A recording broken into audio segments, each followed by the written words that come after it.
The storm rolled in just after 6, the kind that makes the world sound far away.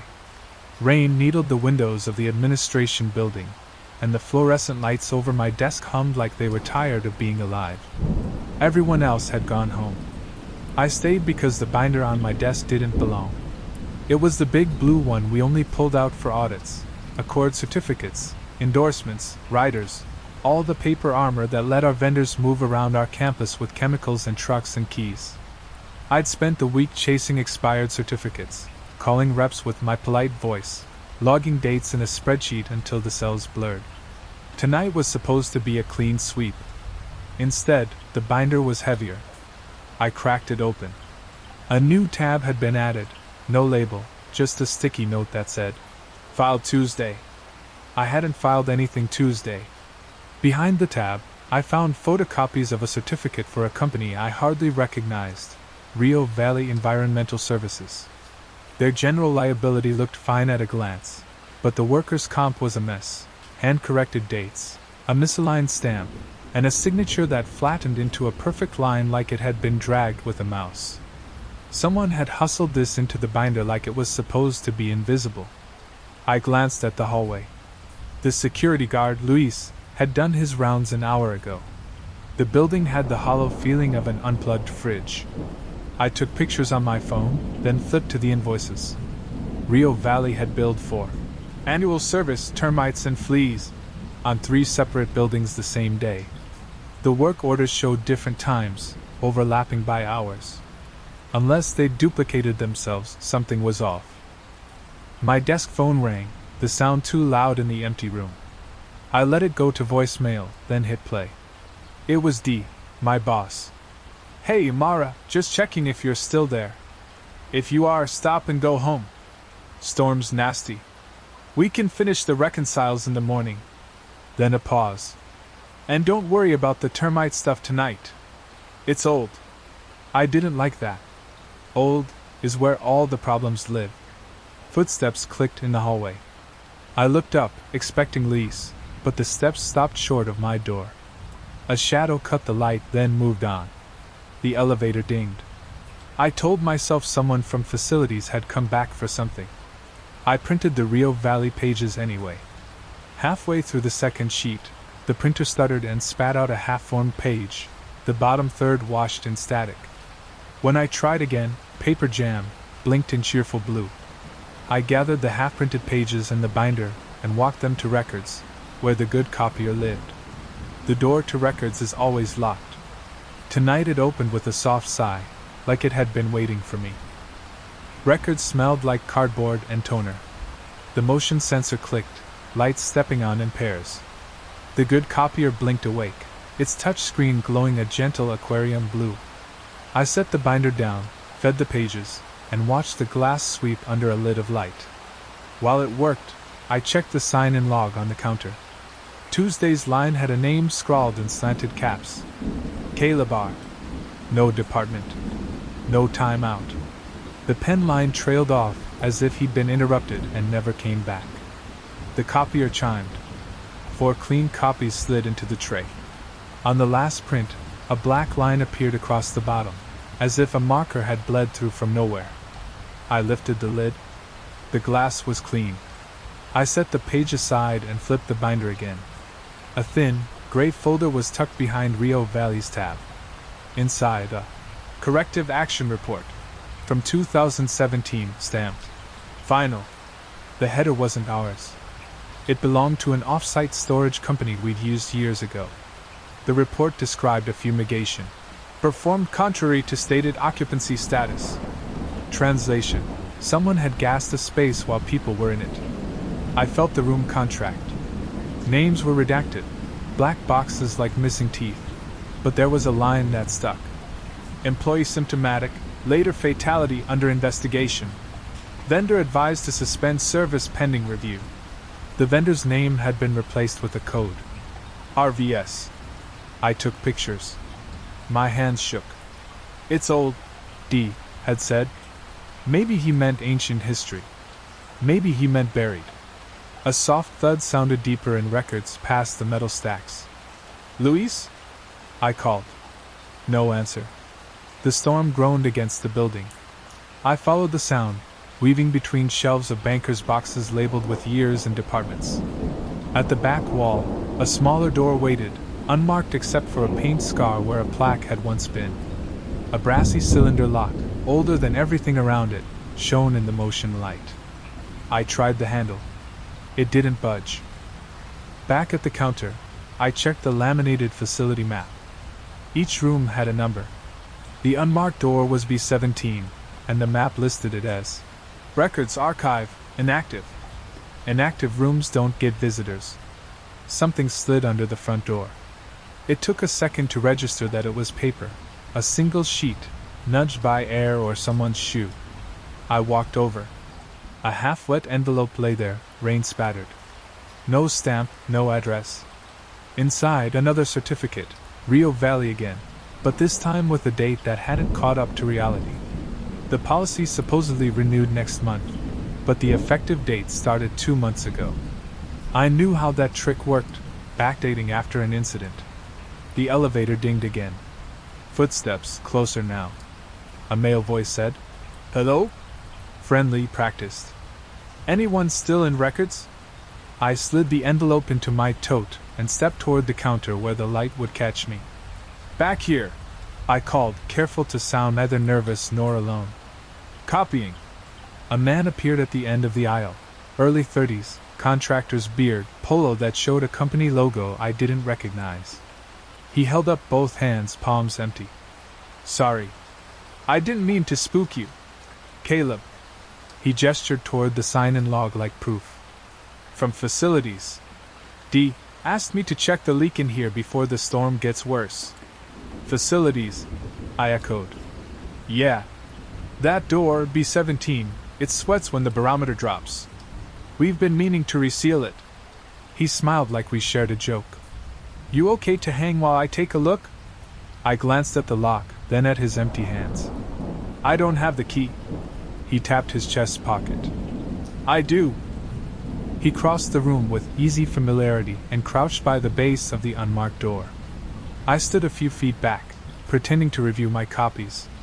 Luis's radio crackled somewhere in the building, the static like distant bees. Caleb pulled a small LED flashlight from his pocket and aimed it at the seam where the threshold met the floor. "See that?" he asked. I saw only a line of dust and a few dead gnats. "Hairline gap," he said. "When we get pressure like this." He tilted his head toward the drumming windows. "Humid air blows through and condenses. Gives us a slick little surprise in the morning." He took a key ring from his other pocket. I counted, a dozen, maybe more. He flipped past a brass key stamped B17 and stopped on one that wasn't stamped at all. He tried it. The lock didn't turn. He tried another. The edge of each key flashed in his light like teeth. Finally, the brass B17 key slid home. He didn't turn it. "Before I open this," he said casually, "are you the one working the vendor certificates?" The nap of my skin went the wrong way. "Why?" "DS message mentioned it," he said, glancing up with a closed-lipped smile. "He was worried you'd be here late in the storm, kicking up old dust." I thought about the corrective action report in my tote and the envelope that had been pushed under the door. "I'm just copying," I said. "Good." He turned the key. The lock gave a resigned click. Nobody likes to pull on threads after 5. The door opened 3 inches and stuck. Caleb put his shoulder into it, and it scraped over the concrete. Cold air gusted out, tinged with the smell of metal shelves and dried paper. He slipped inside and, after a heartbeat, beckoned. "Mind giving me some light?" Everything in me said no. But I couldn't think of a way to enforce that without sounding like I had a gun behind my back. I lifted my phone and turned on the flashlight. The beam cut through floating dust. B17 was small, a cinderblock room stacked with bankers' boxes to the ceiling and a low shelf along one wall. A metal cage took up the far corner, padlocked. Caleb ran his fingers along the threshold. "Yeah," he murmured. "We'll need to reseal." I aimed my light toward the cage. The padlock hung open. Caleb followed the beam. We keep duplicate binders in there, he said. Backups for backups. He tugged the cage door. It swung an inch and halted, catching on something inside. Mind if I? He pushed it wider and reached in, fishing around for the snag. Paper shifted, a heavy slide. The smell changed. Not decay, not rot, an acrid, bitter scent like a box of old batteries. The hair along my arms prickled. Do you smell that? I asked. Caleb paused. Dust. Then, too quickly, the air in these old rooms is a mess. He shut the cage again, snapped the lock, and pocketed the key. I'll put in the work order, he said, smiling with his mouth, not his eyes. You should head out before the roads flood. He stepped past me, and the beam of my phone snagged on his sleeve. A faint gray smear ghosted the cuff, like he'd brushed something chalky. He noticed where I was looking and rolled the cuff down, still smiling. It's nothing. As he left, I heard him pause at the record's door. The latch clicked once, then again, like someone testing whether it would relock if they eased it closed. When I reached the threshold, the hall was empty. The elevator was moving, though, tiny red numbers counting down. I locked records behind me and stood in the hallway. The storm rattled the glass doors at the end of the corridor. Somewhere above, the HVAC coughed awake, then died. I pulled out my phone to text E. Found irregularities with Rio Valley. Also, who is Caleb R. in facilities. But before I could type, a new message slid into my inbox from an address I didn't recognize, subject line. Please stop.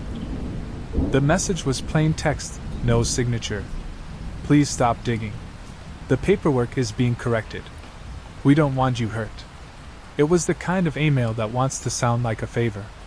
I forwarded it to my personal account without thinking, then to D. Then snapped out of it and deleted the forwards. I didn't know who had admin rights on our email logs. My palms were damp. I took the stairs instead of the elevator, counting landings like I could bargain with them. On the first floor, near the loading dock, the emergency lights had already kicked in, grimy circles of yellow every 20 feet. Luis's desk lamp glowed behind security's glass. He wasn't there. The radio hissed to itself. I stuck my head into the parking garage. Wind knifed through the concrete levels, stripping the warmth from my face. My car sat under a flickering light, rain slashing in from the open sides. Beyond it, a white Tacoma idled with its lights off. I froze, one step onto the slick ramp, and the Tacoma's headlights bloomed to life. The driver lifted a hand in a friendly, I see you wave. The truck rolled forward slowly, nose down, then swung around and disappeared up the ramp. I stood very still and listened to my own breath. Back inside, I found Luis in the break room staring at a vending machine. It ate my dollar, he said by way of greeting. He looked like a person who did not let machines win. You heading out, Mara? Soon. Did a facilities guy named Caleb come through? Luis frowned. Tonight? No. I would have logged him. It's just me and you and the storm. I swallowed. Maybe he left quick. Luis's frown deepened. He tapped the radio at his shoulder. Call me if you need me to walk you out. I will, I lied. On my way back upstairs, I ducked into my office, closed the door, and opened the binder again. The gray folder had more than the report. It held a thin thumb drive, matte black, taped inside with 2 pieces of aging Scotch tape. Someone had stuck it there years ago, confident nobody would look. I peeled it free and plugged it into my laptop, waiting for the little drive icon like a heartbeat. A directory opened. 4 files. The first was a scan of a service log with a date circled, October 14th, 2017. The second was a PDF of a news brief about a maintenance worker, dying after suspected exposure to fumigant gas, at a storage facility in Harlingen. No names. The third was a grainy photo of a warning placard on a door, skull and crossbones, the word phosphine in block letters. The fourth file was a spreadsheet of invoices, the same vendor code as RVS, the same service descriptions, the same buildings I'd found tonight years apart. I printed the spreadsheet. Paper jam. I closed my eyes and counted to 3. When I opened them, the printer's blue screen had white text. Service required. The storm thudded against the window like a big hand. The hallway outside my office whispered, fabric on cinder block, a sleeve brushing a wall. I unplugged the thumb drive, slid it into my shoe, and picked up my tote. When I opened the door, the hallway was empty again, just the fluorescents and a single crumpled receipt on the floor, damp from a shoe print. The receipt was for a hardware store. The item: lock pad 2 inches. The time stamp was tonight, 5:42 p.m. I texted D. Anyway, we need to talk about Rio Valley. Please don't tell anyone I'm looking. In the stairwell, the air was colder, metallic. My car key made a sharp sound against the rail as I clutched it like a talisman. The white Tacoma slid past the garage opening again, slower this time, like a shark reminding you of its shape. I didn't go home. I went to the off-site storage listed in the old report. The storm had emptied the streets, traffic lights blinking red, intersections polite and strange. The storage facility sat on the frontage road, rows of orange doors with rain hissing between them. The office lights were on. A woman in her 60s looked up as I walked in, jiggling a key between her fingers like a metronome. Evening, she said. Her name tag read Ortega. You're out in this? I'm with the college, I said. We used to store records here years ago. I'm trying to locate some old boxes, just to verify a few things. I know it's late. Well, it's late everywhere, she said, not unkindly. What are you looking for? Archive binder backups, I said. Room B17. That's what the label would say. There might be a note about a fumigation. She stopped swinging the key. We don't. She glanced toward the glass door, where rain ran in dirty fingers. We don't talk about that night. A man died. Do you understand? I do, I said, and realized my voice sounded like someone's mother. I'm trying to make sure it never happens again. She studied me for a moment, measuring something, then reached under the counter for a clipboard. Give me a minute. She disappeared into the back and returned with a master key and a printed map of units. If anyone asks, she said, you didn't come here. Unit 406 smelled like dust that had been taught to stand at attention. Ortega rolled up the door and flicked on a battery lantern. Boxes reached up the walls like a paper skyline. You have 5 minutes, she said. There's a leak 2 rows over, and I don't want to mop your broken neck. I found the label. B17 backups, stenciled in a hand steadier than mine. Inside were duplicate binders, outdated directories, a disposable camera with the date written on it in Sharpie. I thumbed through plastic sleeves until I found a section clipped together, RVS. Someone had written, "Do not remove," in the corner, and then someone else had tried to scratch that out. There were internal emails printed and tucked into the sleeves, emails that should never have touched paper. Please process renewal retro, one said. Client oversight. Another. We can't have a gap on paper even if there's a gap in life. A third attached a revised certificate with a different policy number and a signature that had been pasted in. Not metaphorically, literally, the faint rectangle of a cutout visible around the name. I had just started to take photos when Ortega's lantern flickered and dimmed. Time, she called, voice tight. Storms rolling the roof. As we locked up, headlights washed across the row of units. I turned. The white Tacoma idled across the puddled asphalt, wipers carving arcs.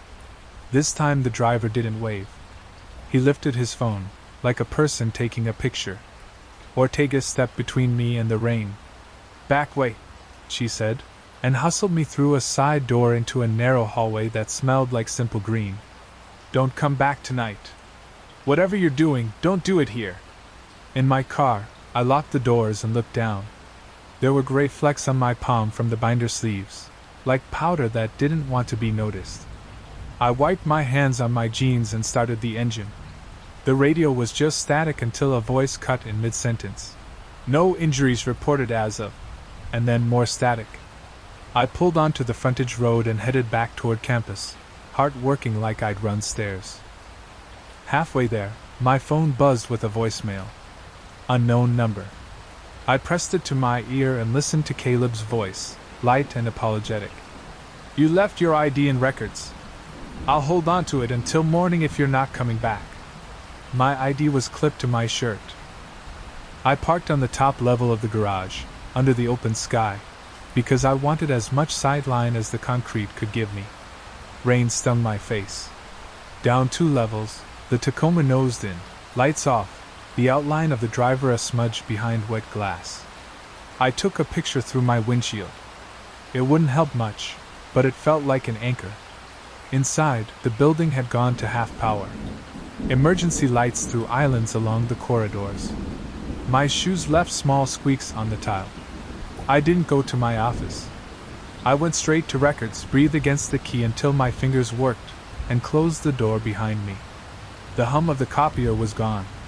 The room had the hush of a church between services. I pulled the thumb drive from my shoe and shoved the binder aside. The Cajun B-17 pulled at my peripheral vision.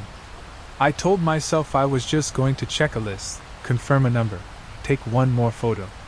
Instead, I took the ring of keys from the wall hook behind the counter, a hook that was always empty, and found the brass B-17 key waiting where it shouldn't have been. The lock turned with more resistance than before, like a jaw clenching. Inside, the air was colder and felt worked over. I went straight to the cage and tested the padlock. It opened under my fingers with a small cough. Inside, stacked in careful rows, were metal canisters with hazard diamonds. Most were empty and tagged out of service. A few were not.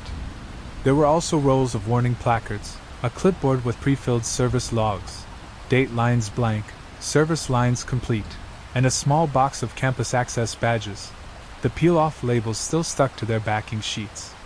It was a staging area. Not for our records. For theirs. Footsteps passed the records door. The handle jiggled. Then a knock, gentle. "Mara?" Caleb's voice, practiced soft. "You left your ID, remember?" I stayed very still. The cage door creaked, betraying my breathing, and I eased it shut with both hands. The bitter smell rode higher in the air now, metallic at the back of my tongue. Caleb knocked again, not louder, but closer to the lock, as if speaking to it. "Hey, I don't want you to think I'm here to bother you. D asked me to make sure you got out okay." A beat. "It's not safe to stay."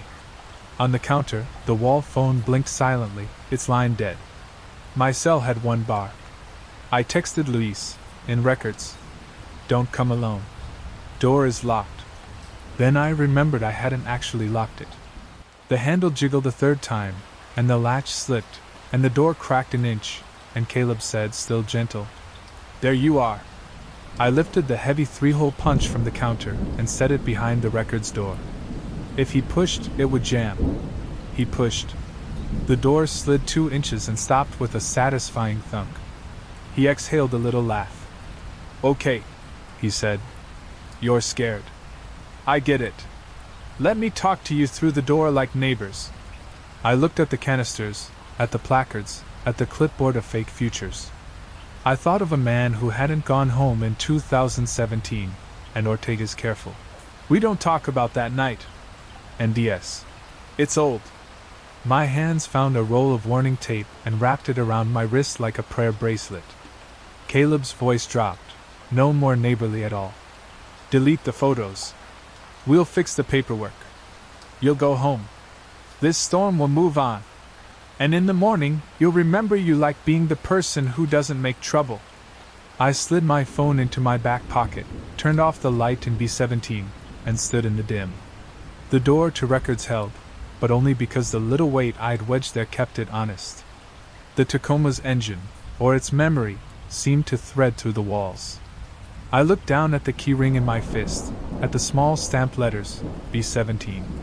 There was another key on the ring I hadn't noticed, long and old, stamped tunnels. The old key was heavier than the rest, darkened brass with grooves worn smooth from hands long gone. Tunnels. I'd seen the word before, on a map tucked into the facility's binder, a vague gray line beneath the campus footprint. Maintenance shafts from when the college first went up, routes for steam, power, water. Everyone said they were sealed decades ago. I held it between two fingers like a coin I didn't want to spend. Caleb's voice went quiet outside the door. That silence was worse than the knocking. I pressed my ear to the wood. Nothing but the storm grumbling against the glass 2 halls away. My phone buzzed, a reply from Lise. On my way. Hold tight. I almost cried. But the relief was short. If Caleb heard that radio crackle, he'd know backup was coming. I stuffed the thumb drive deeper into my shoe, shoved the binder back on the shelf, and scanned the counter for anything that could pass as a weapon. The 3-hole punch was too heavy to swing fast. The box cutter, meant for cartons of paper, fit better in my hand. The B-17 door gaped open just enough to show the cage and the canisters inside. If those tunnels still existed, maybe they offered a way out. I stepped over the threshold. The floor dipped colder, air heavier. Pipes ran along the cinderblock wall, sweating condensation. At the back, behind a row of empty file boxes, was a narrow steel hatch. Painted shut around the edges, but fitted with a lock the shape of the old key. I turned it. Metal groaned, flaking rust. The hatch gave way with a cough of stale air that smelled like iron and wet stone. Behind me, the records door rattled. Caleb's laugh floated through, softer now. Clever. You found the backups. Do you think you're the first? I ducked into the hatch before I could think about it, dragging the panel closed behind me. The lock clicked on its own as if the door wanted to be sealed again. My phone light caught the curve of a narrow passage, walls close enough to touch both sides, bricks sweating in beads. The storm's sound dulled, replaced by a slow drip drip drip. The tunnel sloped downward. My shoes scuffed over grit. The box cutter felt ridiculous now, like carrying a plastic fork into a war. I walked. 5 steps, 10, 20. Each breath echoed like someone else was keeping pace. Then another sound, a metal clank, distant but deliberate. Not the random drip of water. A latch. A door. I froze, light aimed down the curve. Mara. Caleb's voice, carried strangely well. Not behind me. Ahead. We built these tunnels to keep things quiet. To move what didn't belong topside. You don't want to see where they go. My chest went hollow. If he was ahead and the hatch was behind. Another light flared further down the tunnel, a pale cone sweeping side to side. A silhouette moved with it, broad shoulders, slow steps, patient. I killed my phone light. Darkness swallowed me. My pulse banged against my teeth. Somewhere to my left, hidden in the wall, air hissed from a vent. I felt along the bricks until I found the grate, edges corroded. With a grunt, I pulled it free and slid inside, belly scraping metal. The duct was barely wide enough to crawl. Dust coated my tongue. Behind me, the other flashlight beam passed, slow and searching, pausing inches from the grate I just pried open. Not bad, Caleb murmured. His voice was closer now. But there's only so far you can crawl. I shuffled deeper into the duct, every movement thunder loud.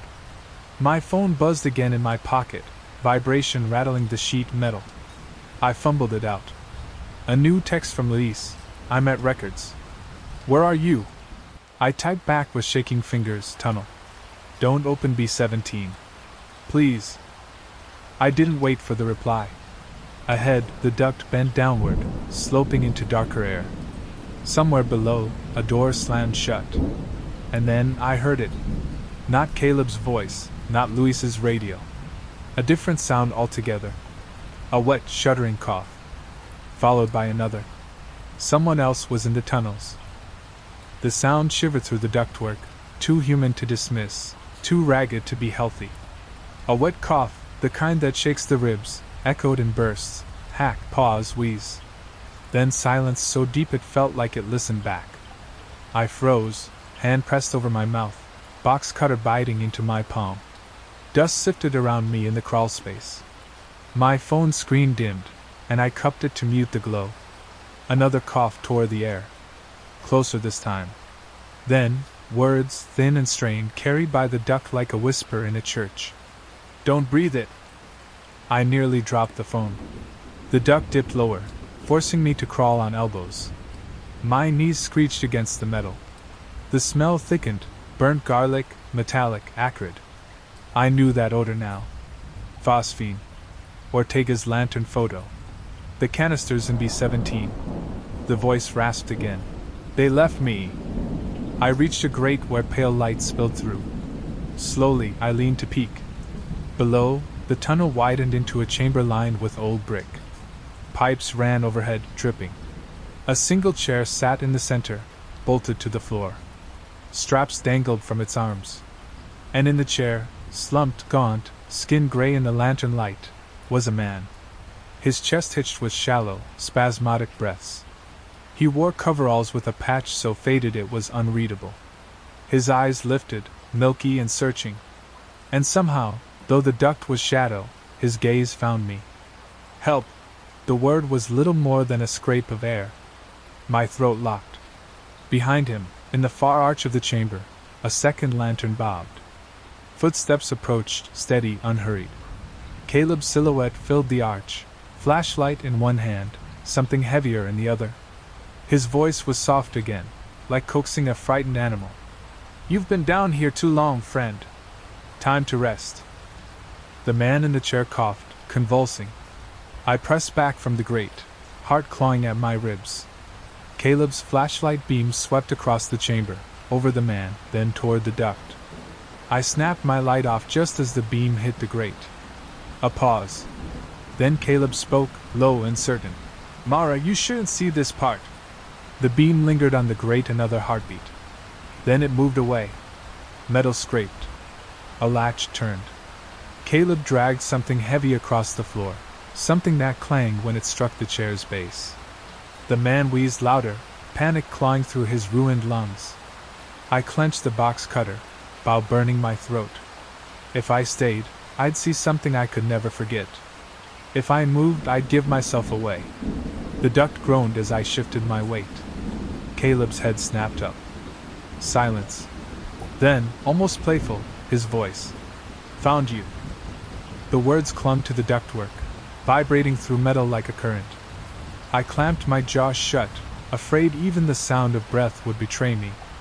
My heart drummed so violently I swore it must echo. Below, Caleb chuckled softly. "It's all right. You don't have to run. You'll see it's easier if you just stop." The lantern light swung upward, washing the grate with a yellow glow. Dust motes danced like gnats. I pressed flat to the duct, every nerve screaming. Then came the scrape, rubber soles climbing onto the chair.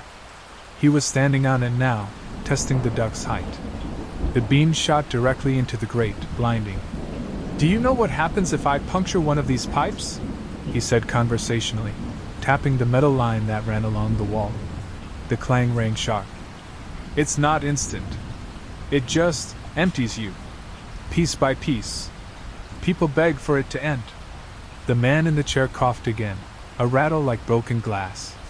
Caleb's voice lowered, not for him, but for me. "Come down, Mara. Don't make me open this the hard way." I shuffled backward, elbows scraping, phone buzzing again in my pocket. "Luis." I ignored it, inching away from the grate until the glow dimmed. My pulse thundered in my ears. Caleb laughed under his breath. "Always think you're smarter than the rest. Always think the tunnels don't have two ends." I didn't wait to find out what he meant. The duct sloped upward now, tighter, narrower, but it gave me distance. My knees shrieked against the metal as I crawled. My tote bag snagged. I tore it free, leaving a strap behind. Behind me, a metallic bang, then another. He was slamming something against the duct, trying to shake me out. The whole vent quaked, dust raining into my eyes. I crawled faster, desperate. At last, the duct ended in another grate. I slammed my shoulder against it once, twice, until it clattered loose and dropped into blackness. Without thinking, I slid out feet first, falling 6 feet into another tunnel. My ankle screamed, but I landed upright enough to stumble forward. This tunnel was wider, lined with rusted carts and broken conduit. Faded stencils marked the wall, sublevel access. The air carried that bitter tang again, sharper now, almost sweet at the edges. Behind me, the duct-eyed crawled through shuddered once more with Caleb's pounding. Then silence. I turned the other way and limped into the dark. Up ahead, a faint red glow pulsed like a heartbeat. A sign lit in emergency power, exit, stairs 2 street. I almost sobbed. But as I drew closer, I realized the glow wasn't steady. It flickered, like something was moving between me and the light. And then, from around the bend, a figure emerged, swaying, dragging one foot, face slack and gray in the dim. The same coveralls, the same patch. But not the man in the chair. Another. The figure dragged itself into the glow, one shoe scuffing, the other thudding like it held too much weight. Its coveralls hung loose, collar damp with a spreading stain. The patch on the chest was just barely legible under the red exit sign, RVES. It stopped when it saw me. Not a living man. Not exactly. Its head tilted, movements slow, deliberate. The eyes weren't cloudy like the one in the chair. They gleamed, black and wet, catching the faint light. Its lips peeled back in what might have been an attempt at a smile. But the teeth were wrong, stained, chipped, too visible against the slack skin. Help! The word croaked out of its throat like a rehearsed plea, the same one I'd heard above the chamber. My ankle screamed as I staggered back. The box cutter shook in my hand. Stay away, I whispered. It sounded ridiculous in the dark. It stepped closer, dragging that limp leg, but its chest didn't rise. No breath. No wheeze. Just the dry scrape of cloth on concrete. And then, from behind, Caleb's voice, calm, almost paternal. You see now, don't you? Some things don't leave. Not when they've been steeped in it. Not when they've carried it for years. The figure jerked at the sound, head snapping toward him, then back at me. For the first time, I saw something flicker across its face, panic, maybe, or recognition. I turned to run. The exit sign was only 30 feet ahead. I limped faster, my shoulders slamming into the wall to steady myself. The figure lunged after me, faster now, dragging both legs in jerking rhythm. I hit the stairwell door, shoved. It groaned but didn't open. Locked. Behind me, the figure's fingernails scraped the floor, a high-pitched squeal that set my teeth on edge. Caleb's footsteps echoed steady, unhurried. Mara, he called, almost kindly. Keys open more than doors down here. I fumbled with the ring, shaking, found the exit key by touch, jammed it in. The lock resisted. My pulse screamed. I twisted harder, metal biting my palm. The figure was nearly on me, its arms stretching forward, skin peeling at the knuckles. The key turned. The latch clicked. I wrenched the door open, threw myself into the stairwell, and slammed it behind me. Something struck the other side. Once, twice, hard enough to rattle the frame. The sound of fingernails dragged down metal made my stomach flip. I stumbled upward.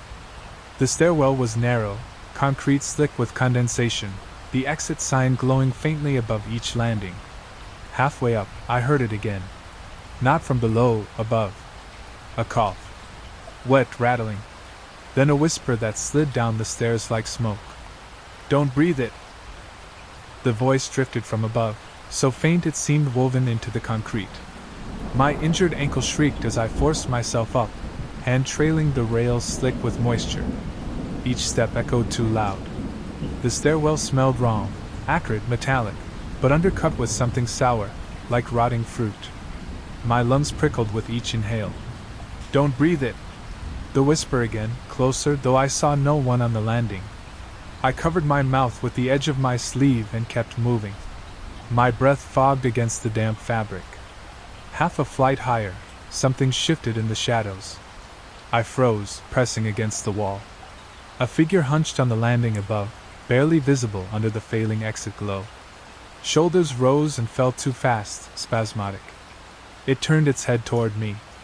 White eyes caught the red light. My sleeve dampened instantly with sweat. Box cutter ready, though I knew how useless it was. The figure jerked upright, joints cracking. It swayed once, then began hobbling down toward me, one hand gripping the rail, the other clutching its chest as if trying to hold itself together. Each step squealed under its weight. Below, the stairwell door banged, once, twice. Caleb's voice floated upward, smooth, coaxing. "Careful, Mara. Those aren't mine to control. They've been here longer than me." The thing on the landing coughed hard, spraying flecks dark against the wall. They sizzled where they hit metal, leaving faint scars. Panic jolted me forward. I shoved past, brushing its sleeve. The fabric was damp and warm, like laundry left to rot. It hissed, staggered, and clawed for me, nails screeching sparks off the rail. I bolted up the next flight, ankle screaming, vision tunneling. Another exit sign glowed weakly above, promising the street. But the whisper followed, in my ear this time. "They never let me out." I spun. The stairwell was empty. The coughing figure had vanished. The banging below stopped. Silence filled the stairwell. A silence too complete. Then, above the final landing, a door creaked open. Dim streetlights spilled in, silvering the concrete. A silhouette filled the doorway. Not Caleb, not the gray-eyed things. Smaller. Stockier. Luis. His radio crackled as he leaned in, flashlight beam cutting down the stairs. "Mara?" His voice was sharp, searching. Relief cracked through me so hard my knees buckled. "Here," I gasped, dragging myself upward. He started toward me, then froze. His beam dropped lower, illuminating the walls. Smears trailed the concrete where I brushed past, dark streaks that smoked faintly in the damp air. Luis's face drained of color. He raised the radio to his mouth. And behind him, out in the street, a white Tacoma rolled into view. Engine idling. Headlights off. Luis stiffened when he saw the Tacoma, his hand frozen on the radio.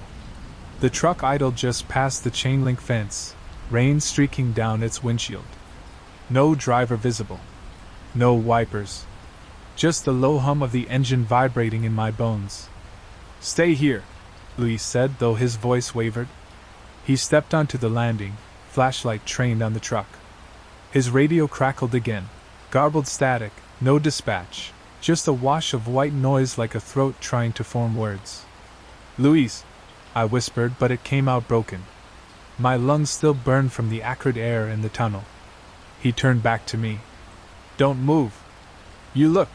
His eyes flicked to the black streaks along the wall where I'd pressed my shoulder, then to my damp sleeve over my mouth. He didn't finish the thought. The Tacoma's headlights flicked on, flooding the stairwell mouth with harsh light. Luis spun his flashlight toward it, beam lost in the glare. The truck didn't advance, just sat there, engine growling deeper, like it was waiting for something. Then, slowly, the driver's window rolled down. I couldn't see a face, just a pale hand reaching out, tapping the side of the truck once, twice. A signal. Luis raised his radio. "Unit 12, I've got." The static cut him off. No response. From behind us, the stairwell door rattled. Caleb's voice drifted up, patient as ever. "Mara, come back down. You'll only make it worse up there." Luis drew his baton, eyes wide. "Who the hell?" The door rattled harder. Hinges squealed. The banging echoed up the concrete, too forceful for one man. The Tacoma revved. Its tires inched forward, spraying water. Luis reached for me. "We're leaving. Now." We staggered into the streetlight drizzle. My ankle screamed, but adrenaline dragged me forward. Behind, the stairwell door slammed open. Caleb's silhouette spilled into the glow, calm as if he just stepped out of a meeting. The truck rolled forward, blocking the only clear path to the street. Its headlights pinned us, white-hot and blinding. Luis yanked me toward the side, toward a narrow service alley between two wings of the campus. The Tacoma's engine roared as it surged after, tires spitting water. We dove into the alley. The truck screeched to a halt, too wide to follow. Its horn blared once, long and low. Luis shoved me against the wall, chest heaving. "Tell me what the hell is going on." Before I could answer, a cough echoed from deeper in the alley, wet, rattling, too close. And then another, answering it. The coughs overlapped, one high and rattling, the other deep and wet. They came from the shadows at the far end of the service alley, where a rusted dumpster leaned against the wall. Luis swung his flashlight beam. The cone of light caught two figures side by side. Both in coveralls, patches faded to the same ghost letters, RVS. Their faces were slack, mouths slack, but their chests didn't rise. They shuffled forward together, dragging their feet in a rhythm too synchronized to be natural. Luis swore under his breath, baton trembling in his hand. What the? The figures stepped into the light fully. Their skin gleamed with damp, gray as ash, their hands twitching like they'd forgotten what fingers were for. One coughed again, a spray that hissed when it hit the asphalt, leaving tiny pits. Luis grabbed my sleeve and yanked me back. We're not staying here. The Tacoma's horn blared behind us, cutting off the way we'd come. Its headlights shifted, flooding the alley mouth. Caleb's voice rose over the engine, calm and conversational, as if he were leaning across a cubicle wall. You can't help them. That's the truth of it, Mara. They're soaked in what we buried. And now, his tone lightened, almost amused. So are you. Luis shoved me toward a side door in the alley wall, a metal service entrance with rust blooming around the hinges. Keys? He hissed. I fumbled the ring from my pocket, hands shaking, fingers slipping over the stamped brass. The RVS figures shuffled faster now, their coughs overlapping into a choking chorus. Come on, Luis muttered. I found one marked SVC and jammed it in. The lock resisted, then clicked. We threw the door open and staggered inside, slamming it shut behind us. Darkness. A maintenance corridor, long and narrow, lit only by the spill of Luis's flashlight. The air was stale, tasting faintly of metal and mold. From outside, fists hammered the door, wet, dull thuds. Then silence. Luis leaned against the wall, chest heaving. You're going to tell me everything. Right now. But before I could speak, the overhead pipes groaned. A hiss seeped from a valve somewhere up the corridor, drifting toward us like invisible smoke. That acrid garlic metal stink. I clutched my sleeve tighter over my face. We can't stay here. Luis swung the beam forward. The corridor stretched endlessly, doors on either side, each with faded stencils, electrical, storage, archive access. And faintly, from deeper down, another voice whispered, ragged, strained, yet sharp enough to cut through the hiss. Don't follow him. The whisper rippled through the corridor like it was breathed into my ear alone. I staggered back against the wall, sleeve pressed tighter to my face. Luis jerked the flashlight beam toward the sound, but the corridor was empty. Only doors, shadows, and the steady hiss of gas sneaking from the pipes. Luis's voice was tight. Who said that? I don't know, I whispered. My lungs already felt raw. The whisper came again, louder this time, closer. Don't follow him. He'll lead you where I never came back. Luis gripped my arm hard enough to bruise. We're getting out. Which key? I scanned the doors. Most looked sealed tight, rust bleeding around the edges. But one, marked archive access, had scratches near the handle, fresh gouges as if someone had tried to force it open from the inside. I think that one. My voice cracked. He jammed the flashlight into my hand, freeing both his to rattle through the key ring. Behind us, the wet hammering returned at the service door. First a single thud, then another, then many overlapping. The RVS figures. The smell grew sharper. My throat burned. Luis swore under his breath, found the stamped arc key, and shoved it in. The door gave with a scream of hinges, swinging open into a stairwell. Cool air drifted up, cleaner, free of the acrid bite. Go! He barked, pushing me ahead. We stumbled into the stairwell, door clanging shut behind. The pounding on the service door didn't follow. But something else did. A faint scuff, like shoes dragging slowly on concrete, echoed above us. Someone, or something, was already in the stairwell. Luis aimed his light up. For a second the beam caught a figure leaning over the railing 2 flights higher. Pale face, hollow eyes, lips peeling into something like a grin. Not Caleb. Not quite the things in coveralls either. And then it whispered, voice scraping raw. Mara, I'll trade places with you. My stomach dropped through me. Luis grabbed my sleeve again. Move. Don't listen. We climbed. The figure moved too, keeping pace above, steps light but deliberate, the whisper spilling down like dust. All I need is air. All I need is your breath. I stumbled on the step, my vision swimming. My ankle screamed with each climb, but Luis half-dragged me, flashlight beam bouncing. At the next landing, another door waited. This one unmarked, paint bubbled from age. I fumbled with the keys again, every one rattling like loose teeth in my hand. The footsteps above drew closer. The steps above slowed, deliberate, like the figure was savoring the climb. Its voice bled down the stairwell, coaxing, almost tender. Give me your breath, Mara, you'll sleep, and I'll walk again. Luis yanked the flashlight from me, pointed it upward. The beam caught the figure just for a moment, skin translucent, veins spidered blue, mouth working without rhythm, lips wet. Its eyes glared against the light like an animal's. Then it retreated back into shadow, leaving only the echo of its whisper. Luis cursed under his breath, grabbed the keys from my trembling hand. Which one? I don't know, I stammered. The unmarked door loomed in front of us, swollen wood, paint blistered. Luis jammed key after key, each one clattering uselessly. The footsteps above grew louder again, closer, almost skipping down the stairs now. Then, from the other side of the door, came another sound. A faint, frantic tapping, like fingernails drumming on wood. I pressed my ear to it despite everything in me screaming not to. A voice hissed from the crack, so close I felt the warmth of it. Don't open. It's worse inside. I staggered back, bow rising in my throat. Luis froze mid-turn of a key, staring at me. What? They said. I swallowed, shaking. They said don't open. The steps above pounded faster, closing in. That rasping whisper. Your breath, your breath, your breath. Luis growled in frustration, shoved the keys into his pocket, and squared himself toward the door. Then we make a stand right here. He lifted his baton like it was more than steel and rubber, like it might actually hold back what came.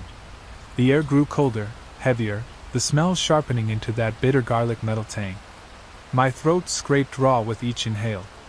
The figure appeared 1 flight above, leaning into the glow of Luis's beam. It grinned wide now, jaw too loose, teeth clattering faintly as if they didn't fit the gums. Luis set his stance. Stay behind me. But the wood of the unmarked door behind us creaked, as though something pressed against it from the other side, slow, insistent. The tapping grew louder, more frantic. And then, over it all, Caleb's voice rolled up from below, calm and measured, like an administrator calling roll. Doors are choices, Mara. Some you walk through. Some you seal forever. Which one is this? The stairwell vibrated with the overlapping sounds, the scrape of the figure above, the frantic tapping behind the door, Caleb's voice curling up from below like smoke. My chest squeezed tight, each breath tasting sharper, metallic. Luis's flashlight beam wavered as his grip shook. He hissed at me without looking away from the figure above. Keys. Try again. If it opens, we go. If not, we fight. I fumbled the ring, metal clinking loud in the stillness. My fingers closed on one I hadn't noticed before, thin, old, its teeth filed irregular. The stamp was almost worn away, but I could just make out the letters, S.U.B. The tapping on the door faltered, then resumed harder, urgent, like whoever was inside had heard the key scrape against the lock. A muffled voice rasped through the crack, barely audible over the figure's whisper above. Don't let him seal me again. Luis's jaw clenched. What the hell does that mean? I slid the key in. It fit. My stomach dropped. The figure above shrieked, not words but something guttural, and bounded down a flight in a lurching rush. Luis snapped his baton up, flashlight beam slicing through its hollow eyes. Mara, now! I twisted the key. The lock clicked. The door groaned open an inch, stale air spilling out like a breath held too long. The tapping stopped instantly. Luis shoved me through without hesitation, slamming the door behind us. His flashlight beam cut across the new space. Long, low, lined with cinderblock and rusted pipes. Not a stairwell. A corridor. The air was different here. Still heavy, but cooler, not seared with phosphine. My lungs stopped clawing for escape. Behind us, fists pounded the door, a chorus of nails and bone. Caleb's voice seeped through the cracks, calm, steady. You'll only find more of them down there, Mara. The ones who never learned to stop breathing. The pounding stopped. Silence. Luis's shoulders sagged, his breath ragged. He swung the flashlight down the corridor. We move. No stopping. Understand? I nodded, throat raw. We walked, our steps echoing in the narrow hall. Signs peeled on the walls, old stencils half visible, mech sublevel, archive hold, access restricted. At the end of the corridor, a heavy steel door waited. Unlike the others, this one was spotless, its paint fresh, lock gleaming like it had been changed yesterday. And taped to the center, flapping slightly in the stale air, was a sheet of paper. Typed in bold block letters. Do not open. Sealed for your safety. The paper fluttered as though stirred by breath. Luis ripped it free, crumpled it, and tossed it aside. His eyes locked on the gleaming lock, modern brass, out of place in the corroded corridor. Someone's been here recently, he muttered. My stomach sank. Recently enough to replace the lock. The steel door hummed faintly beneath my palm, a low vibration, as if machinery stirred behind it. Or something else. Luis tried the handle anyway. It didn't budge. He turned to me. Keys. My hand hovered over the ring. Every instinct screamed not to. The words on that paper felt less like a warning and more like a plea. From somewhere deep in the walls, a whisper bled out, layered with voices. Not one. Many. Don't. Luis caught it too. His jaw tightened, but he shook his head, forcing resolve into his voice. Could be another way out. And I'm not letting some damn paper stop us. He raked through the keys, found one new-looking, stamped SEC, and slid it in. The lock turned with chilling ease. The vibration stopped. Silence pressed in. I shook my head violently. Luis, wait. It's sealed for a reason. He braced himself and pulled. The steel door creaked open, air rushing out with a hiss. Cold, dry, but tinged with that bitter chemical note that made my eyes sting. The beam of his flashlight cut into the chamber beyond. Rows of chairs lined the floor, metal, bolted down, each fitted with straps on arms and legs. Most were empty. Some weren't. Figures slumped in them, heads bowed, skin gray and waxy. Breathing shallow but present. The sound of it filled the chamber, a chorus of wheezing, rattling breaths, uneven, desperate. I staggered back, sleeve pressed to my mouth. Luis's face drained of color. Jesus Christ! One of the strapped figures lifted its head. Its eyes rolled white in the light, lips pulling back to rasp one word. Mara! My heart stopped. Luis swung the beam around wildly, revealing more faces, sunken, hollow, but alive in some awful, half-kept way. Each turned toward us, mouths opening, voices layering until they became one roar of whisper. Trade! Trade! Trade! The pounding on the stairwell door behind us returned, violent, desperate. Caleb's voice cut through, calm, confident, louder now. You've opened it. That's the end of the choice. Now you understand what the paper meant. Luis grabbed my arm, panic seizing his voice. We're not staying here. Shut it, shut the damn door. But the strapped figures strained against their restraints, metal groaning, hands twitching toward us. And their chant grew louder. Trade! Trade! Trade! The sound swelled until it was a single vibrating note in my skull. Trade. Straps creaked as bodies writhed against metal, their heads snapping up and back, tendons standing out in their necks. Some jerked so hard the bolts holding the chairs to the floor rattled. Luis slammed his shoulder into the steel door, trying to force it shut again. The lock clanged uselessly. It wouldn't catch. The figures strained harder, their wheezing breaths colliding into a storm of coughs and gasps. One chair bolt sheared with a sharp pop. The metal screeched against the floor as the first figure lurched free, dragging its restraints like broken chains. Its mouth hung open too wide, tongue gray and cracked. The word trade tore from it, louder than the rest. Luis shouted, "Run!" He shoved me through the opening before I could argue. The chamber was enormous, far larger than the building's footprint above. Rows of those chairs stretched into the dark, each with its slumped occupant, each jerking awake now, heads lifting as one. The air was suffocating, thick with that bitter metallic stench. My lungs clawed for breath. I stumbled forward, Luis's flashlight beam slicing through the rows. The strapped figures struggled against their bonds, some snapping leather with sickening cracks. The chorus shook the air. "Trade, trade, trade." I clutched the box cutter like it could save me from an army. "Luis, where are we going?" His beam caught a stairwell at the far end, a metal ladder leading up into shadow. "There, move!" We sprinted down the aisle between rows of twitching bodies. One chair toppled sideways with its occupant still thrashing inside, arms snapping against bone, white eyes locked on me. Fingers clawed the air as it hissed. "Mara!" I gagged on the stench, vision swimming. Luis grabbed my wrist and dragged me. "Don't look at them!" We reached the ladder. He shoved me toward it first. My ankle screamed as I climbed, metal slick with condensation. Below, Luis held the flashlight in one hand, baton in the other, swinging wildly at the first of the freed figures staggering toward him. The light beam cut across gray skin, slack faces, cracked mouths. And then, under the roar of trade, Caleb's voice rose, carried perfectly through the chamber without effort. "You opened the sealed room, Mara. That's the trade. You'll never close it again." Luis swung at another figure, baton cracking bone that didn't break right.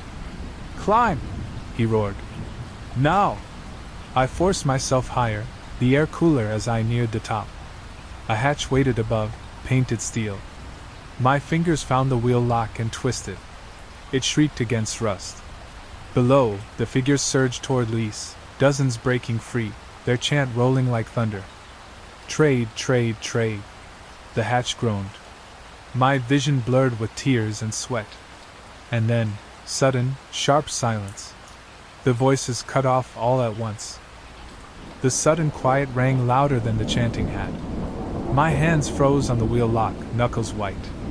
Below, Luis's flashlight beam jerked wildly, bouncing over rows of chairs and twisted faces, each one now perfectly still. Their mouths hung open, but no sound came.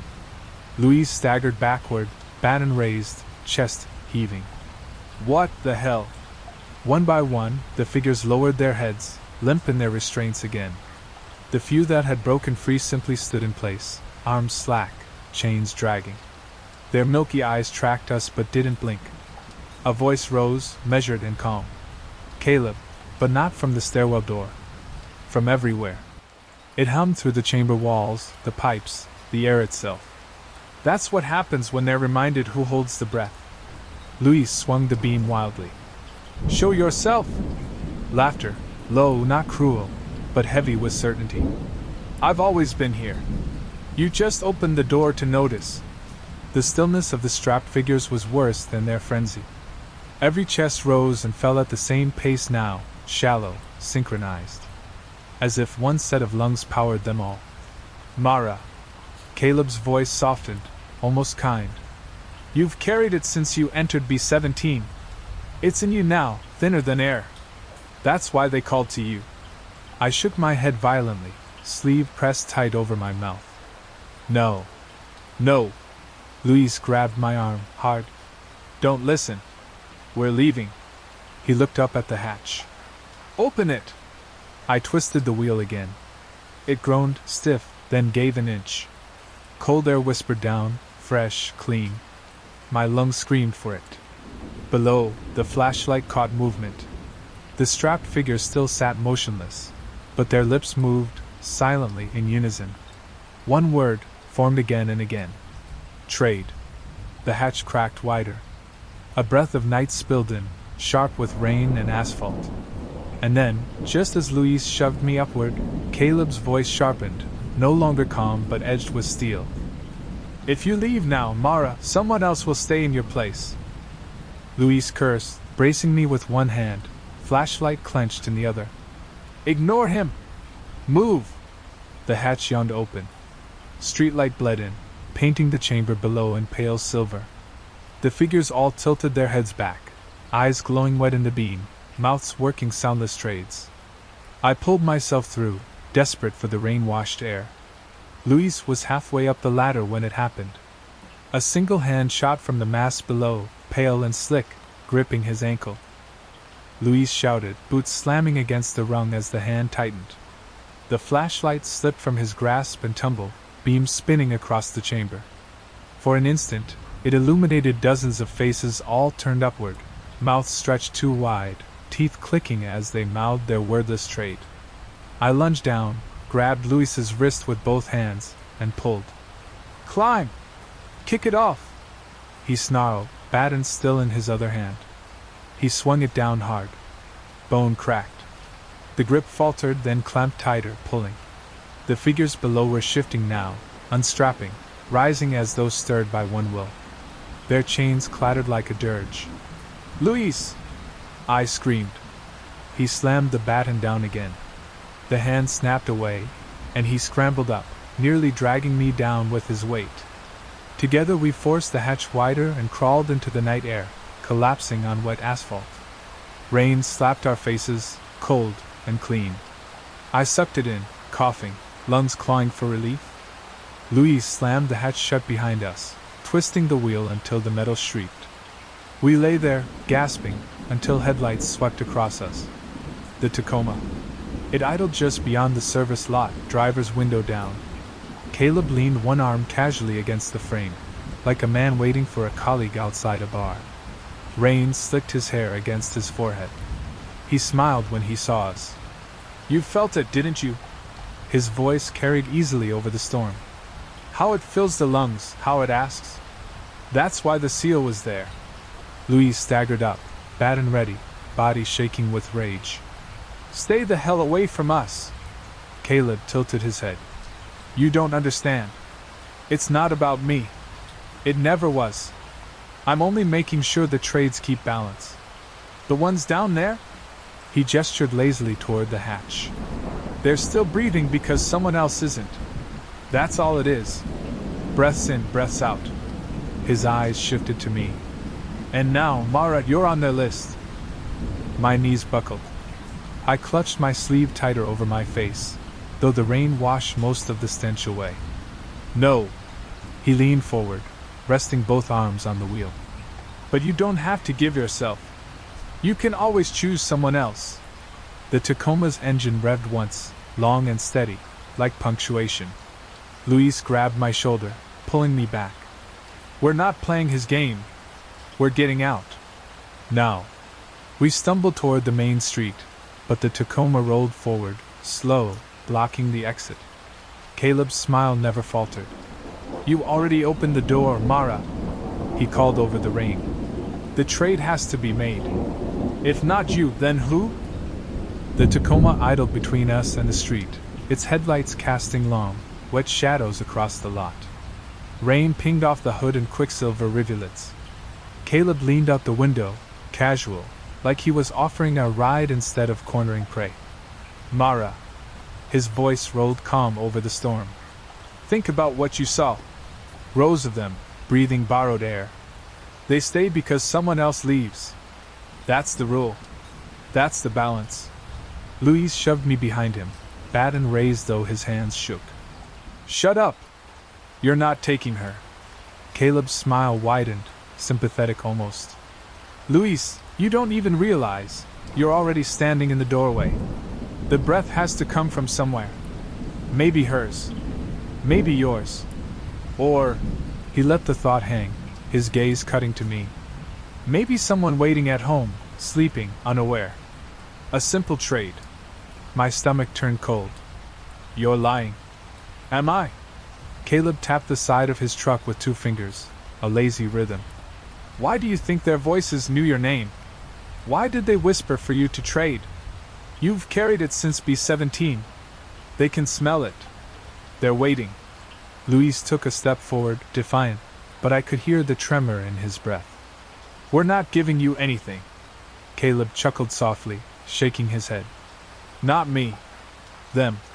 He pointed lazily toward the sealed hatch we just escaped. Do you hear them now? I strained, heart pounding. The rain hissed against the asphalt, thunder rolled far off. But under it all, faint, distant, came the sound of coughing. Not one. Dozens. A chorus, wet and hollow, carried up through the steel. Trade, trade, trade. Luis cursed and tightened his grip on the baton.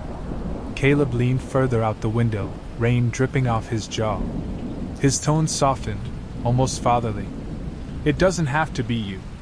Choose someone else, Mara. Anyone. Speak their name, and the balance will hold. My breath snagged. My throat felt raw. Luis's hand tightened painfully on my arm. Don't you dare. He's trying to pull you in. Don't give him anything. But Caleb's eyes were fixed on me, steady, calm. One name. That's all it takes. And you'll walk free. The coughing rose louder beneath the hatch, shaking the steel like fists pounding to be let out. Trade, trade, trade. I clamped both hands over my ears. My mind spun with faces, coworkers, strangers, people I brushed past in the halls. The thought of saying a name felt like swallowing glass. And yet, my lungs burned, heavy, as though each breath I took wasn't fully mine anymore. The coughing swelled, pressing against the storm, until it seemed the entire lot vibrated with their demand, trade. Each rasp dragged a weight into my lungs, as if I were already half theirs. Caleb rested his chin on the open window frame, utterly at ease. You feel it, don't you? That heaviness. That's how it begins. But it doesn't have to end with you. His eyes softened, coaxing. One name, Mara. That's mercy. That's balance. Luis pulled me back another step. His grip trembled, but his voice was sharp. Don't listen. He can't make you do anything. But he could. I felt it, deep in the burn of my chest, the way my breath caught like there wasn't enough air to share. My sleeve clung wet against my mouth, useless now. The hatch shuddered. A chorus of fists pounded from beneath, syncing with the coughs. Trade. Trade. Trade. Caleb's smile never faltered. If you don't give them someone, they'll take you. That's the seal you broke. His tone dipped, almost gentle. Better you choose than let them decide. Images blurred in my head, faces from the office, the guard at the front desk, even Ortega at the storage facility. Names perched on the edge of my tongue, sour and metallic. Luis saw it in my eyes. He grabbed my face, forcing me to meet his. Rain streaked down both of us. Mara, breathe with me. They want you panicked. Don't give them a name. But my chest seized tighter, breath whistling through. The chant roared beneath our feet. Trade. Trade. Caleb tapped the truck door again, that lazy rhythm. Say it, and you'll walk away. Stay silent, and your lungs will empty piece by piece until you beg me for the trade. The pressure in my chest sharpened, stabbing. I bent double, choking, tasting copper. My vision blurred. Luis wrapped an arm around me, shouting at Caleb over the storm. Then take me, you bastard! Leave her out of it! The coughing below stopped. Perfect silence. Caleb's smile thinned. That's not how it works. From the hatch, a single voice rose, rasping, fragile but clear enough to cut through the storm. Mara! I froze. Because the voice was my own. The sound sliced straight through me. My own voice, broken and gasping, dragged up from beneath the hatch. Mara, trade! Mara! I staggered back, clutching my throat like I could feel the words clawing their way out. My lips hadn't moved, but the voice was mine, older, weaker, desperate. Luis pulled me closer, his baton useless against something that could mimic my breath. His eyes darted from the hatch to me. "That's not you. That's them." But the whisper swelled, multiplied, layering until dozens of versions of me rasped together, all calling my own name, each one closer to the grave. "Mara! Mara! Mara!" Caleb's smile deepened, patient, certain. "They already know who you are. You've been carrying them since you touched the cage. Each breath a thread. You can cut it by giving them another to follow." My knees buckled. I dropped to the asphalt, rain pooling around my palms. I couldn't breathe. The air scraped my throat like glass. I gagged, sleeve useless against the wet stench. Luis crouched in front of me, grabbing both sides of my face, forcing me to focus. His own chest heaved, desperate, but his voice was fierce. "Don't give him a damn thing. Do you hear me? You're stronger than this." The hatch behind us groaned. The steel wheel turned slow, steady, though no hand touched it. The voices pressed harder, my own voice among them, rising until it was all I could hear. "Trade, trade, trade." My mind fractured, names surged unbidden, faces I'd passed in hallways, laughed with at coffee, strangers I'd brushed shoulders with. The words crowded my tongue, heavy, metallic, ready to spill. Caleb leaned further out of the window, rain dripping from his hair. His voice was quiet now, meant only for me. "Say one. Say it, and this ends. Otherwise, you'll join them tonight." The hatch wheel clanged. The steel door heaved an inch, lightless air spilling out. I felt it pull at my lungs, like gravity. Trade, trade, trade. My mind fractured, names surged unbidden, faces I'd passed in hallways, laughed with at coffee, strangers I'd brushed shoulders with. The words crowded my tongue, heavy, metallic, ready to spill. Caleb leaned further out of the window, rain dripping from his hair.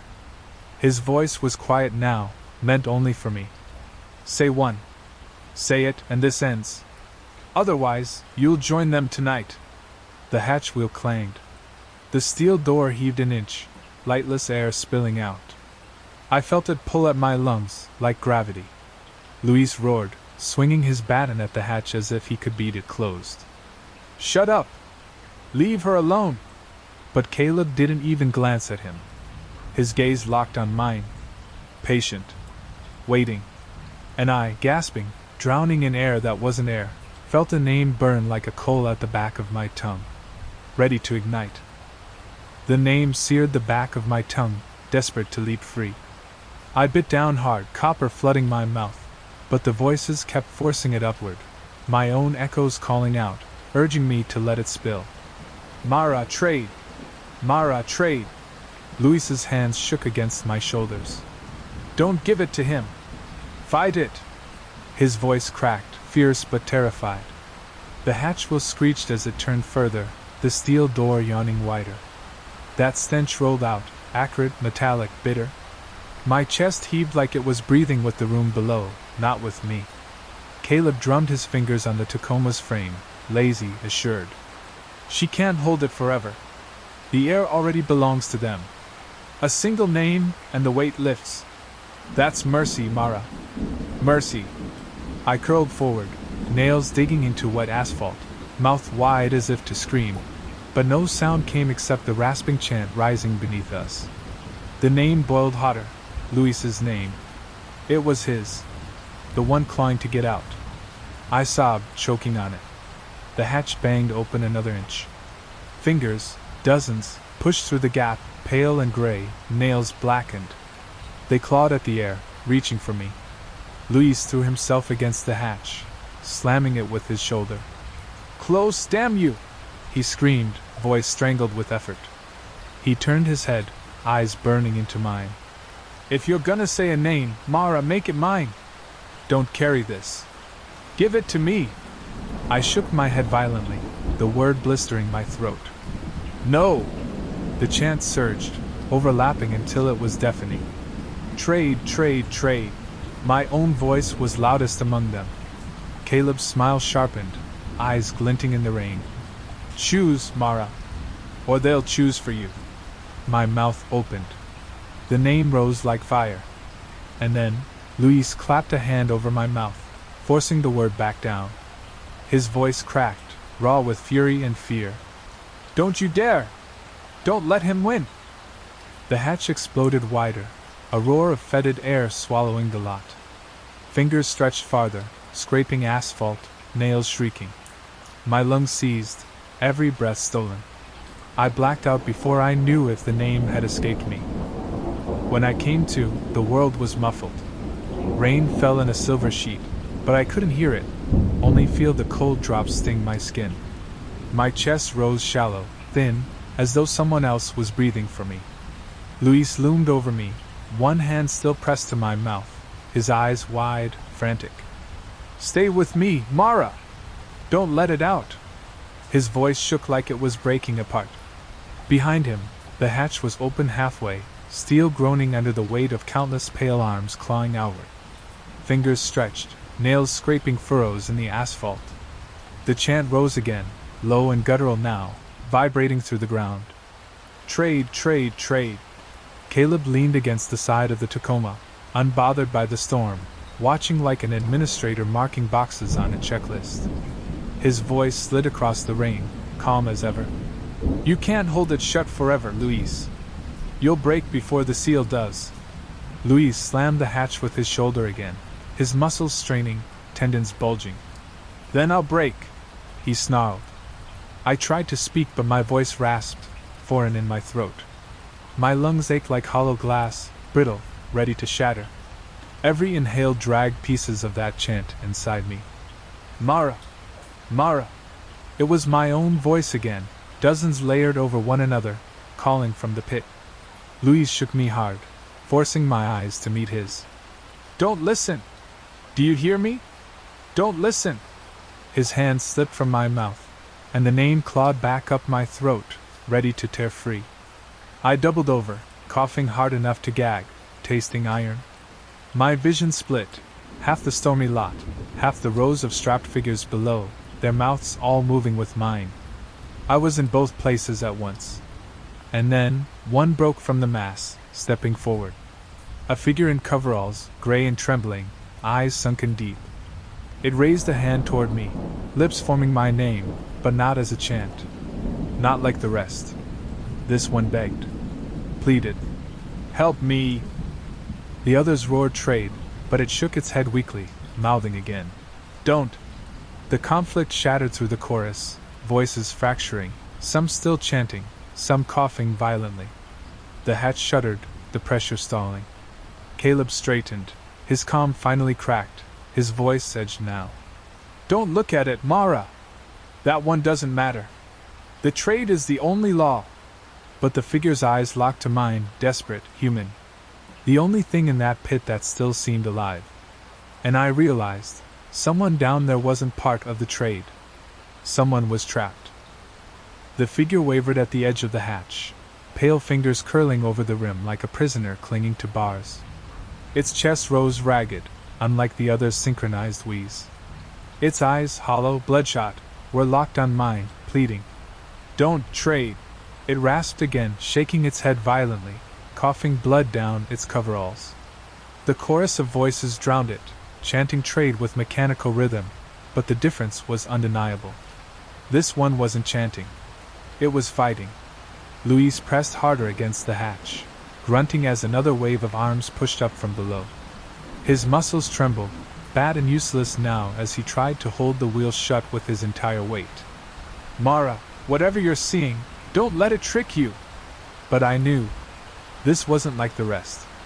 It wasn't hollow. It wasn't empty. It was someone. I staggered toward the hatch, choking on the bitter air.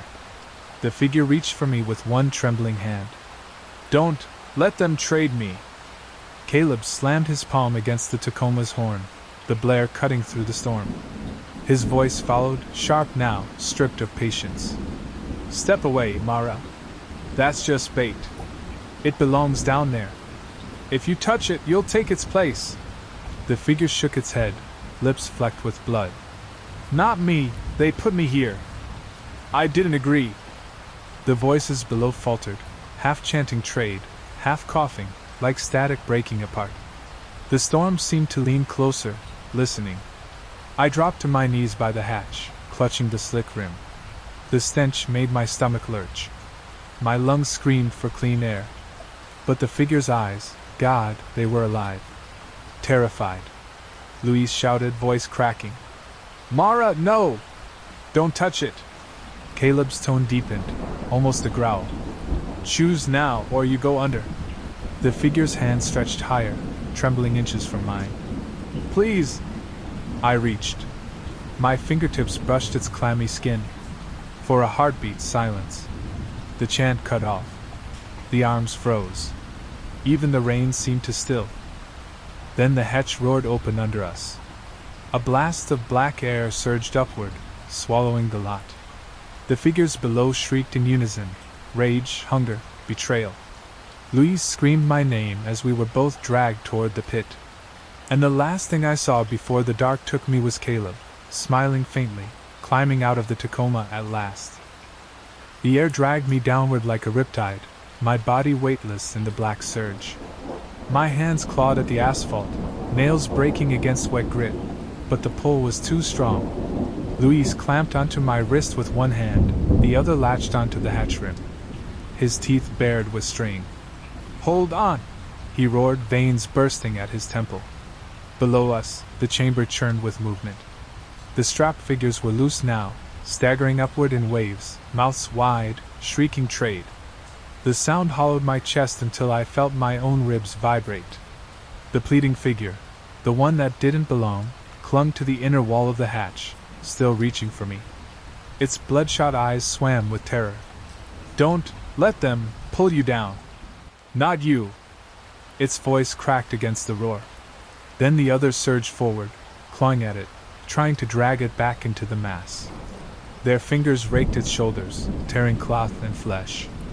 It screamed, not the guttural chant of the others, but raw, human agony. Louise heaved me upward with a guttural cry. My ribs slammed the asphalt edge. The pull tore at my legs, dragging me backward again. That's when Caleb stepped calmly into view, rain running off his polo as though he'd been standing under the storm all night. He crouched beside the hatch, head tilted, studying us like a teacher watching children fumble through an exam. "This is what happens when you confuse mercy with balance," he said. His tone was disappointed, almost gentle. "Mara, you touched it. Now you're bound. They'll take you, or—" He let the word linger, eyes sharp. "You give them someone else," Louise bellowed. "Shut your mouth!" His grip trembled, sweat and rain streaming into his eyes. He was breaking. The chorus screamed again, trade, the chambers shaking with their frenzy. The pleading figure's cries were weaker now, its body dragged into the swarm, only one hand still stretching toward me. I locked eyes with it, heart hammering, lungs screaming for air. It mouthed one final word, lips trembling. "Run!" Louise hauled with everything left in him. My body scraped over the rim, the suction snapping away in an instant. We sprawled onto the asphalt, gasping, coughing rain and bile. The hatch slammed shut with a deafening clang. The wheel spun itself tight, metal screeching until it locked. The coughing voices below cut off all at once. Only the storm remained. Caleb stood slowly, water dripping from his hands. His smile had returned, calm again, patient. "You can't run far, Mara," he said softly. "Not with the air still in your lungs." He turned, climbed back into the Tacoma, and the engine growled to life. Its headlights swept across us as it rolled toward the street, tires hissing through the flood. Louise grabbed my arm, shaking. "We're leaving. Now. Before that thing comes back." But as I tried to stand, a cough ripped out of me, wet, hollow, not my own. From somewhere deep inside my chest, a voice whispered in unison with it. "Trade." The cough doubled me over. My sleeve, already soaked with rain, stuck to my lips as I hacked into it. When I pulled away, black flecks streaked the fabric, ash, damp, metallic. My chest rattled like it didn't belong to me anymore. Louise caught me before I crumpled. His eyes widened when he saw the stain. "No. No, no, no," You're not one of them. But my lungs told a different story. Each breath scraped like glass, each exhale carried the faintest whisper under it. Trade, trade. I clamped a hand over my mouth, horrified to realize the voice was mine, and not mine, leaking out. Luis shook me hard, his voice breaking. Fight it! You hear me? That bastard wants you to believe you're theirs. You're not. You're still you. Lightning split the sky, washing the lot in white. For an instant, I swore I saw figures silhouetted in the rain, standing just beyond the chain-link fence, unmoving, their heads tilted toward us. Rows of them. Watching.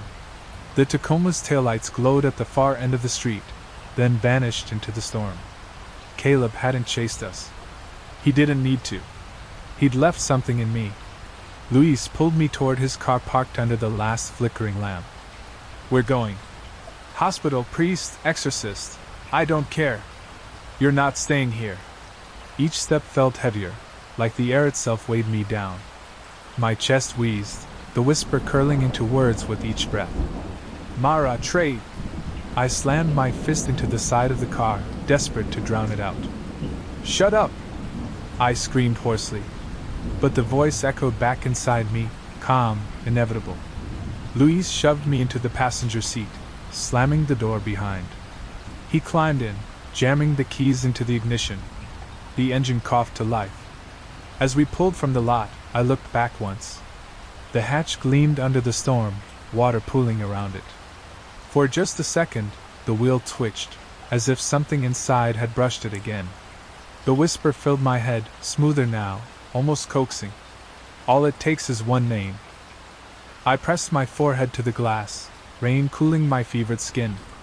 In the reflection, I swore I saw another face beside mine, sunken, gray, mouthing the words silently. Trade. Luis's wipers screeched across the windshield, fighting sheets of rain. The road ahead was empty, washed in the sodium glow of half-dead streetlights. Every lamp flickered as we passed, like the storm itself was stuttering. I pressed both hands against my ribs, trying to hold the weight in. Each inhale rattled with that phantom voice. Each exhale fogged the glass, letters forming in the condensation without my consent. Trade. Luis slammed the heel of his hand against the steering wheel, startling me. Don't you dare give in. I'll drag you out of this if I have to. I wanted to believe him. But my body wasn't mine anymore. The whispers coiled under my skin like a parasite, feeding patient. The streetlights thinned as the college disappeared behind us. Darkness pressed close, the storm louder in the absence of human noise. Only the engine, the rain, and my cough. Then, from the back seat, another cough answered mine. I spun, heart lodging in my throat. For a moment the shadows held nothing. Then movement, slumped shoulders rising, a pale hand braced against the seat back.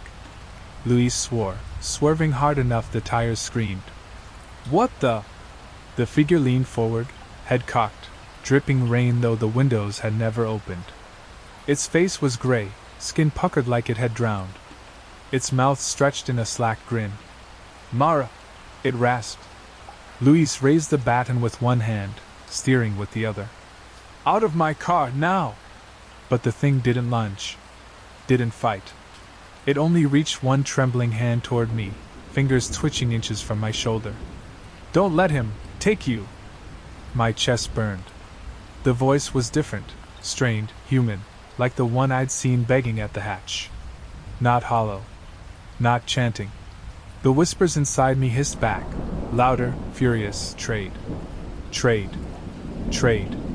I pressed against the door, every nerve screaming. Luis, it's not like the others.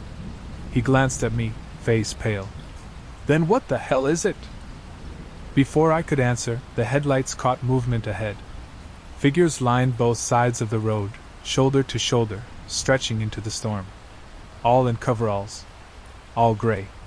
Their heads turned as one when we approached. Luis slammed the brakes. The car skidded, tires slicing water. The figure in the back seat leaned closer, lips against my ear. They're already waiting for you. The car lurched sideways, tires hissing against the flood of water. Luis wrestled the wheel, his knuckles white, breath ragged. The headlights carved through the storm, and every beam revealed more of them. Figures. Dozens. Maybe hundreds. Lining both sides of the road like mourners at a funeral. Coveralls hanging off wasted frames, skins sagging and gray. Their mouths gaped open but made no sound. Only their eyes moved, black and wet, tracking the car as it slid to a halt. Luis cursed, slamming the gear shift into reverse. The tires spun, spitting water. The car jolted backward, engine howling. But the rearview mirror caught them too. Rose behind us, stretching into the dark, standing ankle-deep in water, waiting. We were boxed in. The figure in the back seat pressed closer, its voice a rasp of gravel and phlegm. "He opened the way, now it can't be shut." I clutched my head. The whisper inside me writhed against my skull, furious. Trade. Trade. Trade. The pressure made me gag, the taste of metal flooding my tongue. Luis bared his teeth, panic cracking his voice. "There's gotta be a gap, we'll drive through." He slammed the wheel hard, engine roaring. The headlights swept across the line of figures, unbroken. All standing perfectly still, as if they'd been waiting for this exact moment. And then, slowly, the first one stepped into the road.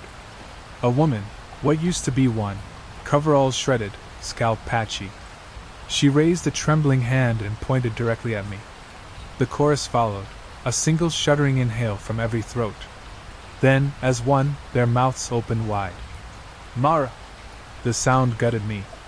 My name, pulled apart, rasped into the storm by 1,000 broken throats. Luis hit the gas. The car lurched forward, slamming through the first rank. Bodies crumpled, folding under the bumper with sickening crunches. But they didn't fall. They clung. Hands slapped the hood, nails screeched down metal. Their mouths pressed to the glass, mouthing trade. The windshield spiderwebbed with cracks as faces slammed against it, over and over. Luis howled, fighting the wheel, engine screaming in protest. "They're not real! They're not real!" But they were. I could feel every one of them pulling at me, dragging at my breath, tugging threads of air straight from my lungs. My chest heaved, but each inhale came thinner, weaker. The figure in the back seat leaned close enough I felt its cold cheek brush mine. "Say the name, before they take it from you." And for the first time, I felt my lips move without my consent. My jaw trembled, lips forming shapes I didn't command. A name pressed against my teeth, hot and bitter, straining to escape. Luis's name. I clamped both hands over my mouth, but the whisper slid through my fingers, muffled but real. "Luis." "No!" I screamed against myself, voice breaking. My throat tore raw from the effort. Luis didn't hear. He was too busy wrestling the car as it fishtailed through the wall of figures. Their bodies thudded against the hood, rolling over the roof, sliding under the tires with hollow crunches. Yet every time one fell, another appeared in its place, lining the road ahead in endless ranks. The windshield shattered inward. Cold rain and hands surged through, clawing, pale fingers snatching at my hair, my face. Luis swung the baton, smashing bones, his roars ragged. "Hold on!" he bellowed. The figure in the back seat didn't move. Its hand lingered inches from my shoulder, trembling, its drowned face slack. Its voice rasped low, almost mournful. "If you speak it, he'll be gone. If you don't, you will." My lungs convulsed. The air in my chest didn't feel like mine anymore. Every breath whistled thin, stolen. The whisper inside me forced itself upward again, Luis's name burning hotter on my tongue. I tried to choke it back, teeth grinding until my jaw ached. But the chant outside thundered louder, pounding the roof of the car, the hood, the glass. "Trade, trade, trade!" The figures swarmed, their weight slowing the car, dragging it down into the floodwater. The engine screamed, tires spinning uselessly. Luis's eyes darted to me, wild, desperate. He saw my hands shaking against my mouth, saw the words straining in my throat. His face twisted with understanding and horror. He slammed the baton against the steering wheel, voice breaking. "If it has to be me, do it! Better me than you! The name leapt against my teeth. And this time, something in me slipped. My lips parted, the first syllable spilling into the storm. Lou. A hand clamped over my mouth. Not Louis's. The figure in the back seat, its eyes blazing with sudden fury. Its voice tore out, sharp, commanding. Don't. And for the first time, the chant outside faltered. The word cracked like thunder inside the car. Don't. The chant outside stuttered, hundreds of throats catching mid-breath. The pounding slowed. The windshield, webbed with fractures, trembled under the weight of silence. The figure's hand stayed pressed to my mouth, clammy and strong. Its drowned face hovered inches from mine, eyes bloodshot, blazing with something the others lacked: will. Louise stared at it in the rearview mirror, panting, bad and frozen in mid-swing. What the hell? The thing leaned closer, its breath sour and damp against my ear. Not all of us are theirs. Some of us were taken. My pulse rattled in my ears. The whisper inside me hissed furiously, trying to drown it out. Trade, trade, trade. But the figure's voice rose above it, brittle but defiant. They lied to you. The trade isn't balance. It's a chain. Once you name someone, they don't stop. They never stop. Outside, the rows of bodies twitched, uncertain. A sound rippled through them, not the chant, but a confused rustle, like leaves stirred by an aimless wind. Caleb's voice sliced through the storm, steady and calm, but edged now. We hadn't seen his truck approach, yet he was there again, standing in the road ahead, reins slicking his hair flat to his forehead. His hands were in his pockets, like this was all still a conversation. Enough, he said, his voice rolling over the figures, steadying them. Back in your seats. The horde answered, throats rasping as one. Trade. The rhythm returned, stronger, pounding like war drums. The figure in the back seat clutched me tighter.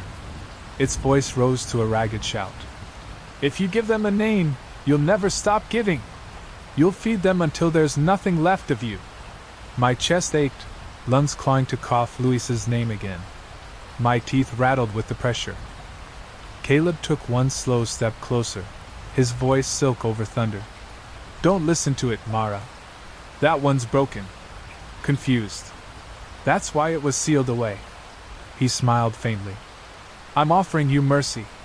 It isn't complicated. One name. A clean trade. The headlights caught his eyes. They weren't calm anymore. They gleamed with strain, with hunger. Louise shouted hoarsely, his knuckles white on the wheel.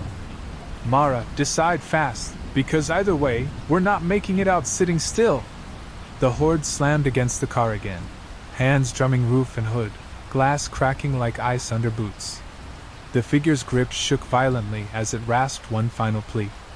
Choose silence, don't give him anyone. My mouth burned. My lungs tore for air. The name seethed inside me, blistering my tongue. And Caleb's voice slid through it all, softer now, coaxing like a hand on the shoulder. Say it, Mara. One name, and you'll breathe free. The car rocked beneath the weight of fists and bodies, metal groaning as though it would cave. The chant pounded the roof, syncopated with my own heart. Trade. Trade. Trade. My throat spasmed. The name surged upward again, burning hotter than fire. Louise. It tasted of iron and ash, pressing against my teeth until my jaw ached.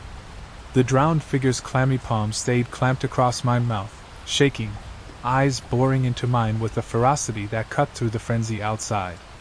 Silence is your only weapon, it rasped. Don't give him the chain. Louis's gaze darted between us, terror and defiance fighting in his eyes. His voice cracked. If it's between you or me, say it, damn it!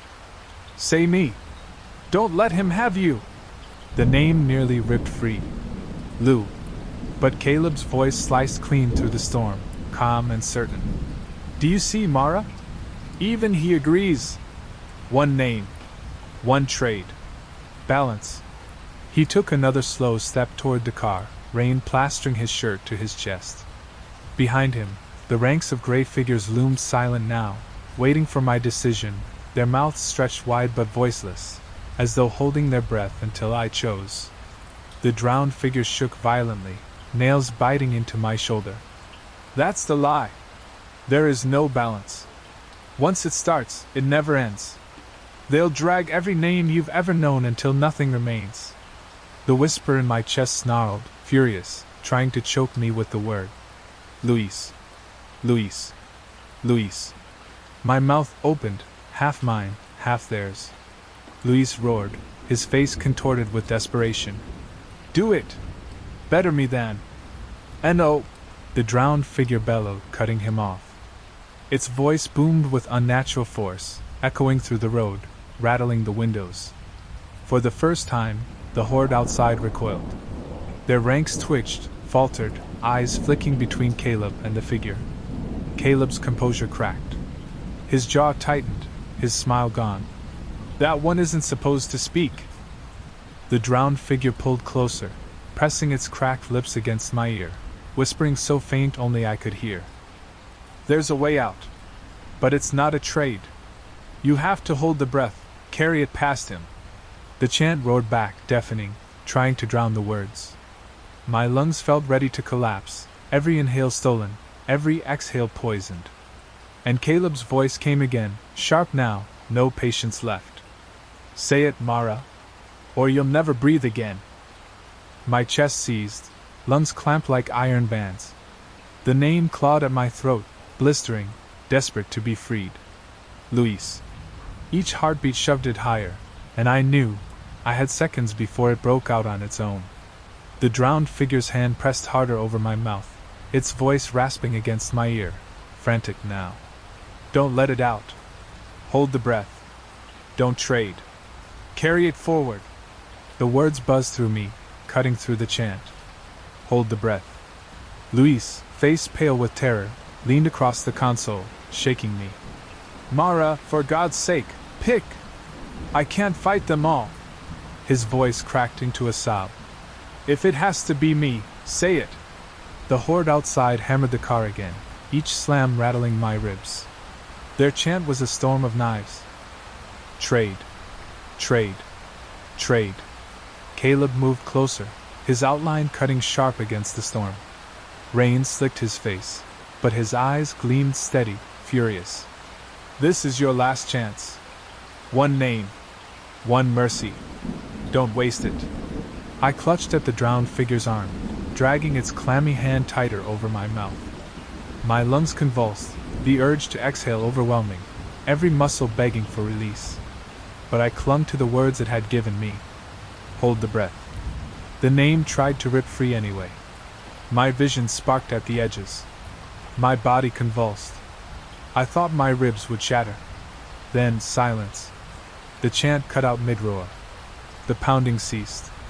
The horde froze, motionless in the headlights. Rain hissed on their shoulders, but none of them moved. Caleb stopped walking. His face darkened, eyes narrowing. He spoke my name, not soft now but sharp, venomous. Mara. The drowned figure wrenched its hand away and shoved me down into the seat. My lungs exploded, releasing not the name, but a scream, raw, guttural, tearing the storm in half. The air in the car changed. The heaviness lifted, just a thread, as though the scream had broken something. The figures outside staggered, their mouths snapping shut in unison. For the first time, they looked confused. Their heads turned, jerking, no longer aligned. Caleb's calm shattered. His voice rose in a snarl, commanding, furious. No! The trade was yours to make! Luis slammed the car into gear. Tires spun against the water, then caught. The car lurched forward, plowing through the frozen line of bodies. They toppled like mannequins, brittle limbs cracking, some shattering into ash against the asphalt. The drowned figure's voice rasped, nearly gone. Keep holding it, don't let him bind you. I clutched my chest, sobbing, lungs raw but mine, at least for now. Caleb's scream followed us down the road, thunderous, unearthly, shaking the night itself. You can't run from the breath, Mara! The car fishtailed through sheets of rain, Luis gripping the wheels so hard his knuckles looked ready to split. Every few seconds he checked me, wide-eyed, terrified, but refusing to ask the question we both knew sat between us. What are you now? The road blurred past, broken street lamps flashing like strobe lights. Behind us, the horde didn't follow. They stood frozen in the dark, twisted and wrong but unmoving, like puppets with strings cut. But Caleb's voice still carried, though his body was gone. It threaded through the storm, coiling around my skull, softer now, almost intimate. It's inside you, Mara. Every breath you take is mine. Hold it all you want, you'll suffocate sooner or later. I curled against the door, clutching my chest. My lungs burned, sharp with every inhale. The drowned figure in the back seat had slumped against the upholstery, face hidden, water dripping steadily from its chin. Its whisper was faint, fragile, but insistent. Don't let him. Count your breaths. If he counts, you're his. Luis's voice cracked. What the hell does that mean? I shook my head violently. I didn't know. But the words clung heavy. The highway opened in front of us, empty and slick, a river of black glass. For a moment I thought maybe, just maybe, we'd left it behind. Then the windshield fogged from the inside. Letters formed again, drawn in condensation not by my hand. 1. I gasped, wiping at the glass. The fog returned instantly. Another word scrawled itself beside the first, invisible fingers dragging through the mist. 2. Luis swore and cranked the heat to blast the fog away, but the words didn't smear. They seared brighter, as if etched into the glass itself. I pressed both hands to my mouth, panic tearing at my throat. He was counting. The drowned figure stirred, its ruined voice hissing. Don't exhale, hold it, or he'll reach 3. My lungs convulsed. I clamped them shut, vision swimming, spots bursting behind my eyes. On the glass, the next letter began to etch. A crooked line, the start of AT. The start of 3. The crooked line on the glass deepened, dragging itself slowly, patiently. The word 3 began to scrawl across the fog, letter by deliberate letter. My chest screamed for release. My lungs clawed against my ribs, begging for air. I couldn't hold it anymore. Luis saw my face blanch, the way my hands trembled over my mouth. He shouted over the storm, voice cracking. Mara, breathe! You'll kill yourself! But the drowned figure jerked upright in the back seat, eyes burning red through waterlogged lids. Its voice rasped, torn but fierce. Don't let him reach 3. The second letter formed H. Black spots swam across my vision. My nails bit into my palms. My throat convulsed with the need to exhale. Luis swerved the car hard, trying to shake something invisible. What the hell is happening? The drowned figure leaned over the seat, pressing its soaked hand against my sternum. Its touch was ice. Carry it through, don't give it back. The third letter etched itself, R. Caleb's voice filled the car, smooth, certain. Let it out, Mara. Say the name with it. Trade, and you'll never have to hold your breath again. The fourth letter burned into the fog, E. My body convulsed. My chest felt ready to tear open. Luis grabbed my shoulders, shaking. Fight it! Don't give him anything! The drowned figure's lips pressed close to my ear. Just one more second, one more. The final line started to form, the last E. I couldn't hold it. My lungs tore open with a scream, bursting air into the car. The windshield exploded outward, glass shattering into the storm. The word 3 glared in the air itself, letters of black smoke hanging where the glass had been. The horde's chant thundered from nowhere and everywhere at once. Trade. Trade. Trade. And through it, Caleb's voice, no longer calm, no longer coaxing, but triumphant. Now you're mine! The word hung in the air above the shattered windshield, smoke swirling in letters that refused to dissolve. 3. Rain passed straight through them, never breaking their shape. My scream died into wheezing silence. Something inside me had torn. My chest felt hollow, like the storm itself had been poured in. Each inhale wasn't air anymore, it was weight, ash, rot. Luis gripped my shoulders, shaking me hard. Mara! Stay with me, look at me! But my gaze was locked on the road ahead. Caleb stood there again, framed in the high beams, his shirt plastered to him by the rain. He didn't move as the car barreled toward him at 70 miles an hour. He just smiled, lips barely parting as he whispered, "Trade complete."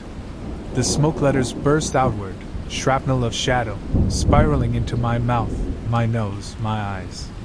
I gagged, clawing at my throat, feeling them fill every corner of me. Louise swore to miss Caleb, but there was nothing to miss. The figure dissolved into the rain like he'd never been there. The drowned figure in the back seat seized violently, its body convulsing, water pouring from its mouth in torrents. It clutched my wrist with crushing strength, its voice raw and tearing. "Not done! Not his yet! Carry it forward!" The words rattled through my bones. Outside, figures emerged from the ditches, the medians, the dark fields lining the highway. Gray coveralls, slack faces, eyes shining black in the storm. They lined the asphalt like sentinels, mile after mile, stretching into infinity. Louise stomped the accelerator. "We don't stop! We don't ever stop!" The drowned figure screamed suddenly, a sound not of lungs but of water rushing through pipes. Its body collapsed inward, dissolving into a spray of cold mist that soaked my skin, searing like frost. When it was gone, only its last words clung in my ear. "Carry it forward." The car howled down the highway, but I couldn't hear the engine anymore. The chant drowned it out, vibrating inside my skull. Trade. Trade. Trade. And this time, it wasn't outside. It was my own voice chanting. Over and over. The sound was unbearable because it was mine. Layered 1,000 times, rising and falling in perfect unison, echoing through my skull until my teeth hurt. Trade. Trade. Trade. I clamped my hands over my ears, but it didn't matter. It came from inside, not out. My own throat trembled with it, my mouth moving though I tried to clamp my jaw shut. My voice leaked out in ragged whispers, repeating the chant. Louis risked a glance at me. His face went pale. "Mara, it's you. You're saying it." I'm not. The denial broke into another involuntary rasp. Trade. My stomach lurched. My body wasn't fully mine anymore. Rain hammered the hood. The wipers screeched, useless against the sheets of water. Louis's knuckles glowed white against the wheel. "Fight it. Please. Don't let him use you." I wanted to fight. God, I wanted to. But each time I tried to hold the breath, the weight inside me swelled, forcing the word upward like bile. Every inhale drew in whispers. Every exhale leaked them back out.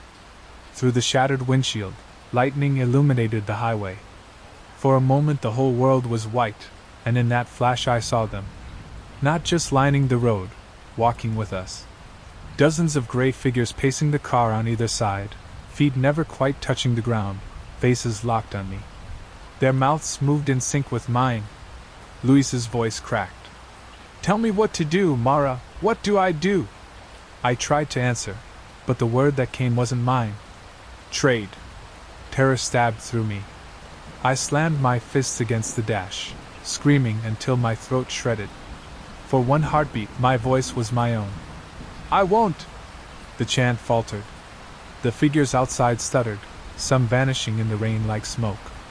Then Caleb's voice filled the car, not from the road this time but from everywhere, vibrating in the frame, the glass, the air itself. Calm again. Patient. "Every refusal only makes the debt heavier, Mara. You can carry it, but not forever." The highway lights flickered out. For a mile, maybe more, there was only the storm and the dark. When they flicked back on, the road ahead was no longer empty. A line of figures stretched across both lanes, shoulder to shoulder, covering the asphalt from guardrail to guardrail. Waiting. Their chant rose, thunderous, and my own voice joined theirs without my consent. Trade. The line of figures filled the highway like a barricade, endless gray bodies shoulder to shoulder, coveralls plastered to skeletal frames by the rain. Their mouths gaped wide, teeth black, eyes burning dull and wet. They didn't move aside. They didn't flinch at the roar of the engine. They only stood there, waiting, chanting with me. Trade. Trade. Trade. My throat tore raw as the word kept slipping out, every exhale leaking it into the storm. Luis glanced at me, panic flickering through his face before hardening into resolve. Hold on, he muttered. He slammed his foot to the floor. The car surged forward, tires screaming across the wet asphalt.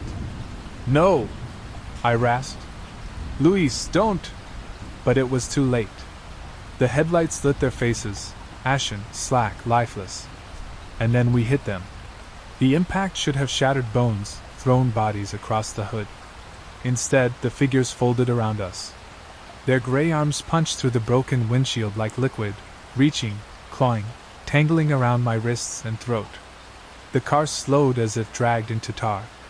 Luis screamed, fighting the wheel. They're not solid, they're not! One hand clamped over my mouth, jerking my head back. My own voice poured through its fingers, muffled and furious. Trade! I bit down until I tasted iron, gagging. I won't. The drowned figure's last words rang in my skull. Carry it forward. I sucked in a breath, not clean air, not storm air, but the choking rot pouring from their mouths, and held it. My chest ballooned with pain. My body shook. The chant cracked. Dozens of figures faltered, their mouths slamming shut. The hands gripping me recoiled as if burned. The car jolted forward, free for a split second. Luis roared, wrenching the wheel. The car barreled through the gap, fishtailing into open highway again. I collapsed against the seat, vision swimming, lungs screaming. But the chant hadn't stopped. It was still inside me, grinding through my chest. Caleb's voice followed, clear through the storm, closer now though we hadn't seen his truck. You can carry it, Mara. But every mile makes it heavier. How long before you give it away? The road ahead stretched black and endless, the storm swallowing the horizon. And for the first time, I felt it, the weight shifting inside me. Not just carried. Growing. The pressure swelled in my chest like a second set of lungs inflating beneath my own. Every inhale dragged it deeper, every exhale thickened it. The storm outside blurred, the wipers useless, as if even the rain bent away from me now. Luis's grip on the wheel was rigid, his face slick with rain and sweat. His voice was low, as if speaking louder would crack him. Talk to me, Mara. Tell me you're still in there. I opened my mouth, but my voice came out layered, mine and not mine, braided together. I'm here. Trade. I clamped my hands over my mouth, sobbing against my palms. Luis cursed, his voice trembling with rage. We'll find a way to cut it out of you. Whatever the hell this is, we'll rip it free. But the whispers inside me laughed. Not with sound, but with sensation, crawling through my ribs like icy fingers. Lightning flashed. For a split second, the road ahead was empty. When darkness fell back in, the Tacoma was there. It idled dead center on the highway, facing us, headlights dark. Caleb stood in front of it, rain running off his shoulders, his hands loose at his sides. His smile was gone now. His eyes were flat, patient, certain. Luis's knuckles whitened on the wheel. Not again. The pressure in my chest spiked, shoving against my ribs. The chant thundered back to life, vibrating inside me until my teeth rattled. Trade. Trade. Trade. Caleb's voice slid into my skull, not shouted, whispered so close it felt like his lips brushed my ear. Do it, Mara. Give me the name. It's the only way to let the weight go. Luis slammed the brakes. The car skidded sideways, tires shrieking, water spraying in walls. The Tacoma didn't move. Caleb didn't flinch. My lungs locked. The weight pressed higher, heavier, suffocating. It wanted out. And for the first time, I realized it wasn't just one name clawing at my throat. It was many. All the names I had ever spoken, everyone I had ever known, boiling up, begging to be given. The voices surged inside me, a torrent of names I hadn't thought of in years. My teachers. Childhood friends. Strangers I brushed past once and never saw again. each syllable clawed for escape, jamming together at the back of my throat. Trade. Trade. Trade. Luis's voice cracked beside me. Mara! Don't you dare! Don't give him anyone! But I couldn't answer. My jaw shook, my lips trembled, the names spilling silent against my teeth like a tide pressing against a dam. Caleb stood motionless in the storm. His Tacoma behind him idled without sound, headlights dead, yet somehow its shape pressed against the world like it was more real than the road itself. His voice cut clean through the rain. Every name is a door, Mara. Open one, and the weight will empty through it. You can't hold them all. Lightning flared again, searing the horizon white. For that instant I saw the highway stretching infinite in both directions, and it wasn't empty. Rows of gray figures lined the road for miles, packed shoulder to shoulder, their mouths wide. Their heads snapped in unison toward me, and I felt it, every single one of them waiting for me to open a door. The pressure spiked. My lungs ballooned with heat. My ribs screamed like they would crack. The voices blended into a single rising chorus. Trade. Trade. Trade. I gagged, half a syllable tearing out before I bit down until blood filled my mouth. Luis swerved the wheel, engine howling. If you can't fight it, then run. Don't give it, just run. But Caleb took one step closer. Just one. And it was enough. The names surged higher. My mouth tore open with the weight of 1,000 voices. I screamed. And what poured out wasn't words at all. It was breath. A black cloud erupted from my mouth, twisting into the storm, thick with faces, eyes, teeth. My own air leaving me in a mass of smoke and sound. The figures on the road shrieked, their mouths snapping shut as if starved. They turned their faces upward, desperate for the cloud, for me. And Caleb only smiled. Yes, he whispered. Now you understand. The black breath twisted above the highway, writhing like a living thing. Faces rippled inside it, familiar and strange, all the names that had tried to tear out of me. They screamed without sound, mouths opening wider and wider until the storm itself seemed to recoil. The gray figures along the road dropped to their knees, their chants collapsing into whimpers, desperate, starving. They reached upward like parishioners begging for communion. Luis slammed the brakes, the car fishtailing to a stop. His eyes locked on the cloud, wide and horrified. Mara, what the hell is that? I don't know. I rasped, my voice shredded. My chest felt hollow, raw, every breath scraping like sand. Caleb stepped forward, his arms outstretched like a shepherd. The Tacoma's dead headlights flared to life behind him, beams cutting the rain like swords. His voice rolled steady, heavy with triumph. You carried it far enough. Now give it to me, Mara. Let me take the weight. That's all you were ever meant to do. The cloud dipped lower, as though his words pulled it on strings. Faces inside turned toward him, their mouths moving in silent pleas. Luis snarled, shoving the gearshift into reverse. We're not giving you a damn thing! He floored it, the car lurching backward, tires spraying water. But the cloud followed us, dragging overhead like it was tethered to my lungs. Each foot we moved, it pulled tighter, my chest convulsing in sync. I screamed, clutching my ribs. It's inside me still! Caleb's smile sharpened, cruel and certain. Because it belongs to me. You can run, Mara, but every step drags it closer. The cloud swelled, stretching across the highway until it blotted the sky. Thunder cracked through it, faces splitting wider, screaming soundlessly. And then, among the thousands, I saw one. The drowned figure. Its eyes locked on mine through the roiling dark, and its mouth didn't chant. Didn't scream. It formed words, slow and deliberate. Carry. It. Past. Him. My body shook. My lungs seized again, air burning. Luis's voice broke beside me. Mara, whatever it's saying, listen to it. Because if you don't... The windshield shattered inward, and the cloud poured through. Straight into me. The black cloud slammed back into me like a wave-breaking stone. My spine arched, teeth clacking, every nerve screaming with cold fire. My lungs filled so violently it felt like drowning, but there was no water, only breath that wasn't mine. Faces pressed against the inside of my ribs, writhing under my skin. Names jammed in my throat like glass shards, each one desperate to tear free. Luis screamed my name, fumbling for me across the seat, but the moment his hand touched my shoulder he recoiled as if shocked. His palms steamed in the rain, skin blistering red. "Jesus Christ, Mara, it's burning you!" I clawed at my throat, gasping. My own voice poured out layered with hundreds of others, screaming, pleading, chanting. The chorus rattled the car frame. Trade. Trade.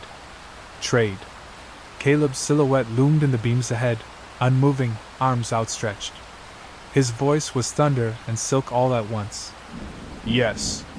Yes. Now let it go. Give me the names, Mara. They are mine." The weight crushed my chest. I felt my lips part, syllables tearing upward. Then, just as the first name scraped my tongue, the drowned figure's voice pierced through, whispering from somewhere inside the storm of voices. "Carry it past him. Don't stop here. If you stop, it's his." The words seared through me, cutting the chorus for one breath. My eyes snapped wide, blood trickling from my nose. I clamped my jaw until my teeth screamed. Luis slammed the car into gear, flooring it. The tires shrieked, the car barreling straight toward Caleb. "No!" I rasped, my voice mined for half a second. "Luis, don't!" But he didn't swerve. The Tacoma's headlights blazed, blinding. Caleb stood tall in the beam, rain carving silver rivers down his face. He didn't move as we thundered toward him, 50, 60, 70 miles an hour. "Hold on!" Luis roared. I screamed, every voice inside me screaming with me, as the car smashed through Caleb's body. For an instant the world split open. He didn't break. He didn't fall. He multiplied. Dozens of Calebs, hundreds, spilled outward in the rain, all identical, all smiling that calm, patient smile. They lined the road ahead, shoulder to shoulder, a wall of him stretching into the horizon. And every one of them spoke at once, their voices booming inside me until my skull rattled. "The names are mine!" The headlights caught 100 faces, Caleb repeated, row upon row, each one perfect, each smile carved from the same patient cruelty. Their eyes glinted the same dull fire. The storm bent around them as if it couldn't touch him, couldn't decide which body was the original. Luis's knuckles went white on the wheel. "God help us!" Every Caleb spoke together, their voices braided into thunder. "The names are mine! You cannot carry them past me!" The pressure in my lungs surged, doubling, tripling, like my chest would split wide open. Faces pressed harder under my skin, mouths pushing against my throat, desperate to burst free. The chant returned, deafening inside me. Trade. Trade. Trade. I bit my tongue until blood filled my mouth, trying to smother the words. My nails dug into my chest as though I could claw the weight out. From somewhere beneath it all, faint but fierce, the drowned figure's whisper cut through. "Carry it forward. Don't stop. Not here." I seized on the words like a rope. Luis swerved hard, aiming for a gap between the rows. But the Calebs shifted with us, perfect mirrors, filling every lane, every shoulder, a living barricade. "They're everywhere!" Luis shouted, his voice cracking. "We can't get past!" Caleb's nearest the car leaned forward, pressing their palms against the hood. Their mouths moved in unison, and my own lips followed without my consent. "Say it, Mara. Say one. End it." The first name clawed upward, tearing my throat raw. I felt my jaw unlock, breath pushing the word toward freedom. And then lightning split the sky. For the briefest flash, the rows of Calebs vanished, just shadows on the rain. And in their place, on the far edge of the light, I saw the drowned figure again. Its body sagged, broken, but its hand stretched forward, pointing past the wall. Its lips shaped the same word. Run. The flash ended, and Caleb's filled the road again, endless. But the figure's shape burned in my mind. A path. Luis saw my stare and followed it, his face twisting with grim resolve. He floored the accelerator. The car roared into the wall of Caleb's. Instead of impact, the world tilted. The road fell away, and we plunged into blackness, headlights cutting nothing. The chant followed us down, echoing deeper, louder. Trade. Trade. Trade. And above it all, Caleb's voice, multiplied 1,000 times. Fall as far as you want, Mara. You'll never outrun the breath. The car plummeted into black. Gravity tore the breath from my lungs, yet the weight inside me only grew heavier, pressing upward, ready to burst free. The headlights carved a tunnel through nothing, illuminating walls of slick stone that rushed past like the throat of some vast creature swallowing us whole. Luis fought the wheel though there was no road, only the sensation of falling forward forever. His voice was hoarse, strangled. This isn't real. This can't be real. But it was. My ribs screamed, each inhale thick with voices clawing at escape. The names swirled in my skull, crowding, overlapping until I couldn't tell one from the other. The drowned figure's whisper flickered through the chaos, thin as thread. Carry it forward, hold, don't give. The car slammed down hard, jarring every bone in my body. Sparks of pain burst behind my eyes. We weren't falling anymore. We were rolling, tires screeching across something uneven, slick with water. The headlights swept a cavern massive, endless. Stone arches bent overhead like ribs. Stalactites dripped into black pools that lined both sides of the path. In those pools, faces rippled, white-eyed, gray-skinned, submerged figures staring upward through the water, their mouths bubbling one word. Trade. Luis swerved to avoid one pool, then another. His breathing was ragged. Where the hell are we? Caleb's voice answered from everywhere at once, smooth and steady, amplified by the cavern walls. You're in the place the trades are kept. Every name, every breath, all collected. And you, Mara, you've carried more than most. The pools shook, waves slapping their edges. Hands broke the surface, dozens, then hundreds, clawing at the air, reaching. My chest tightened in answer, like an invisible cord bound me to them. Luis shouted, Don't listen! Keep your eyes on me, Mara, on me! But I couldn't.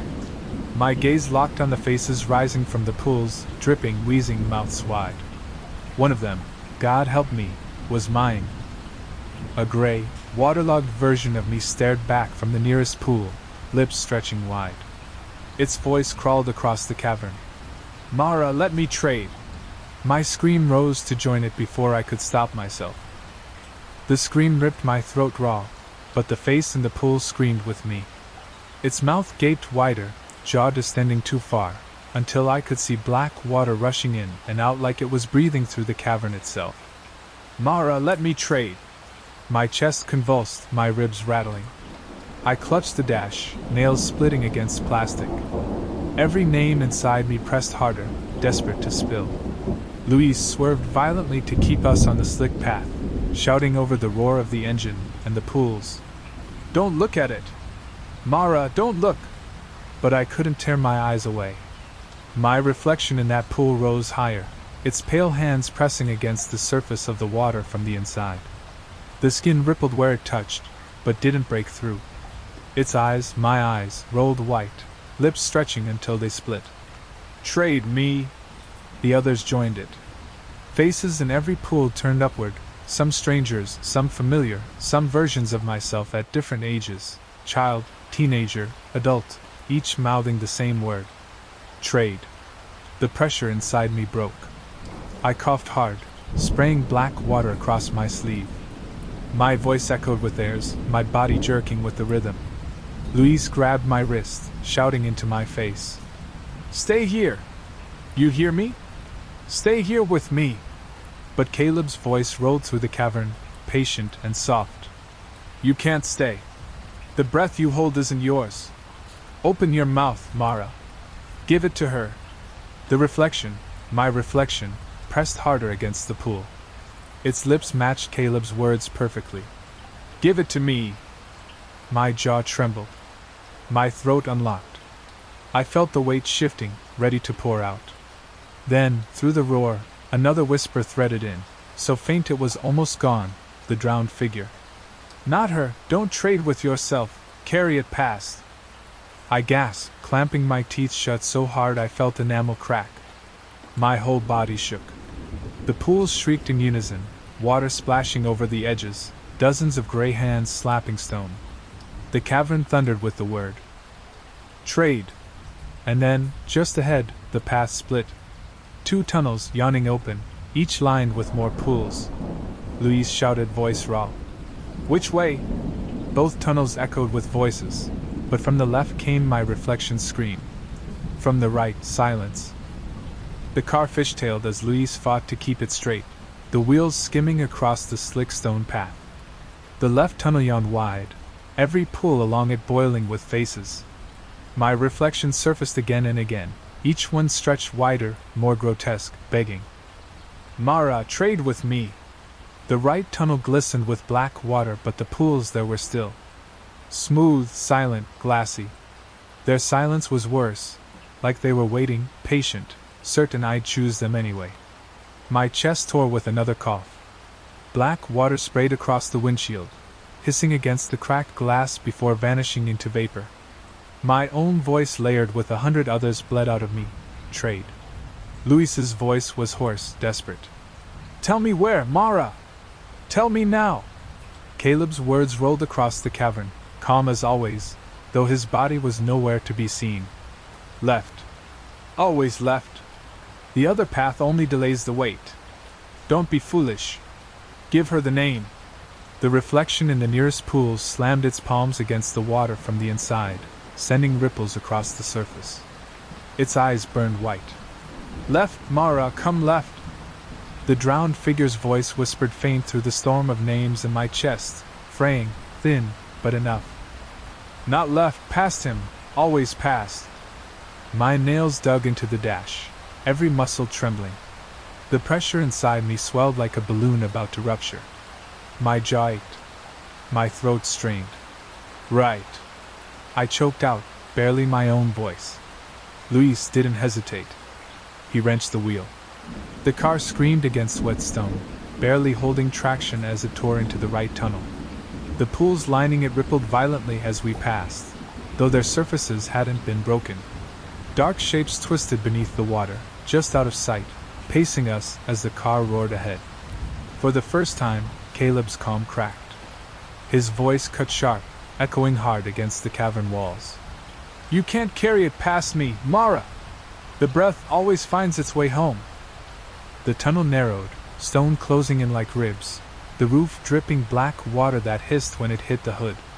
And then, up ahead, the tunnel ended. Not a wall. A door.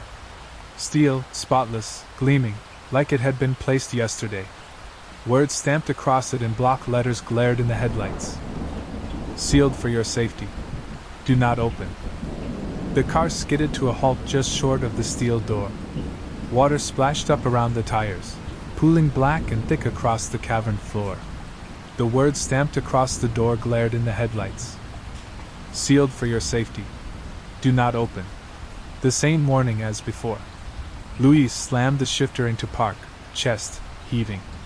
His eyes darted from the door to me, then back. We're not opening that. But the pressure in my chest swelled, pushing against my ribs until I thought they'd crack. Every name surged higher, crowding my throat. Trade. Trade.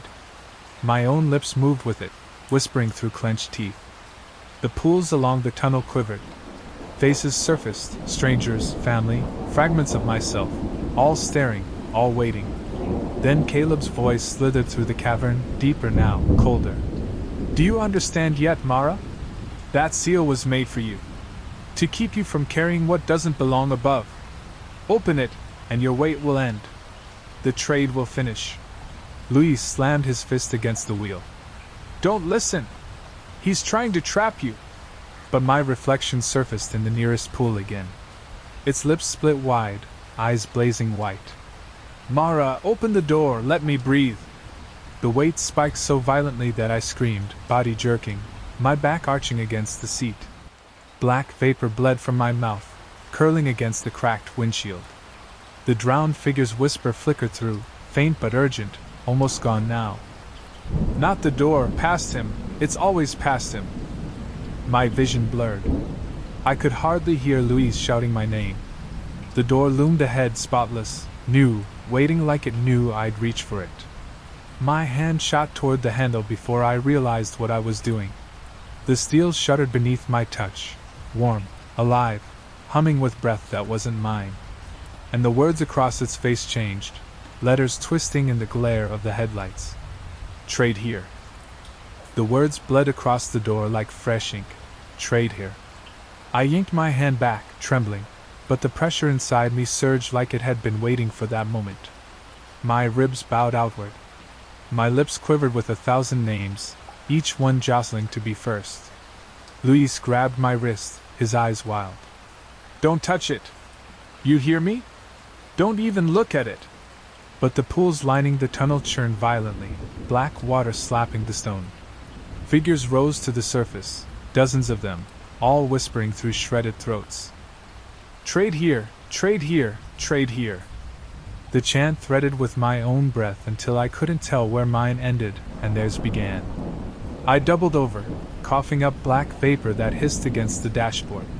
The faces in the mist twisted into people I recognized, classmates, coworkers, strangers I'd passed once at a bus stop. Every name begged to be released. Caleb's voice filled the cavern, not calm now but commanding, triumphant. Yes. This is the place. This is what all carriers come to in the end. Open it, Mara. Let it out. Let them in. Luis let go of my wrist, shoving the car into reverse, tires screaming against stone. But the tunnel behind us was gone. The pools had risen, black water stretching wall to wall. Faces bobbed at the surface, watching with wide eyes. There was no road back. The pressure inside me spiked higher. My own voice tore free in a scream, layered with hundreds of others. Trade! The steel door vibrated, seams glowing faintly, like something behind it was breathing. Luis roared. Fight it, Mara! His hand cupped the back of my neck, grounding me, though his own eyes brimmed with terror. You don't owe him anything. Don't give him anyone. The drowned figure's whisper flickered once more, so faint I almost thought I imagined it. If you open it, you don't come back. My vision tunneled. My hand, shaking, stretched toward the wheel lock in the center of the door. Behind the steel, something exhaled, long, heavy, eager. The words warped again, glowing brighter in the mist. Trade now. The glow pulsed in rhythm with my lungs. Every inhale, the letters brightened. Every exhale, they dimmed. Trade now. My body wasn't mine anymore. It was the door's metronome. Luis slammed both hands onto mine, stopping it inches from the wheel lock. His voice cracked with fury and desperation. No! Mara, don't! Whatever's behind there, it isn't release. It's a grave! The pressure clawed higher in my chest, names battering my throat. My lips twitched, mouthing syllables that weren't mine. I gagged on them, choking. Luis. Ortega. Mom. Dad. All jostling for the leap. The pools boiled, black water spraying across the stone. Faces screamed upward, every throat rasping the same command. Trade. Trade. Trade. And then, Caleb's voice, from just beyond the steel. Closer than ever. Almost tender. Open the door, Mara. Give me the weight.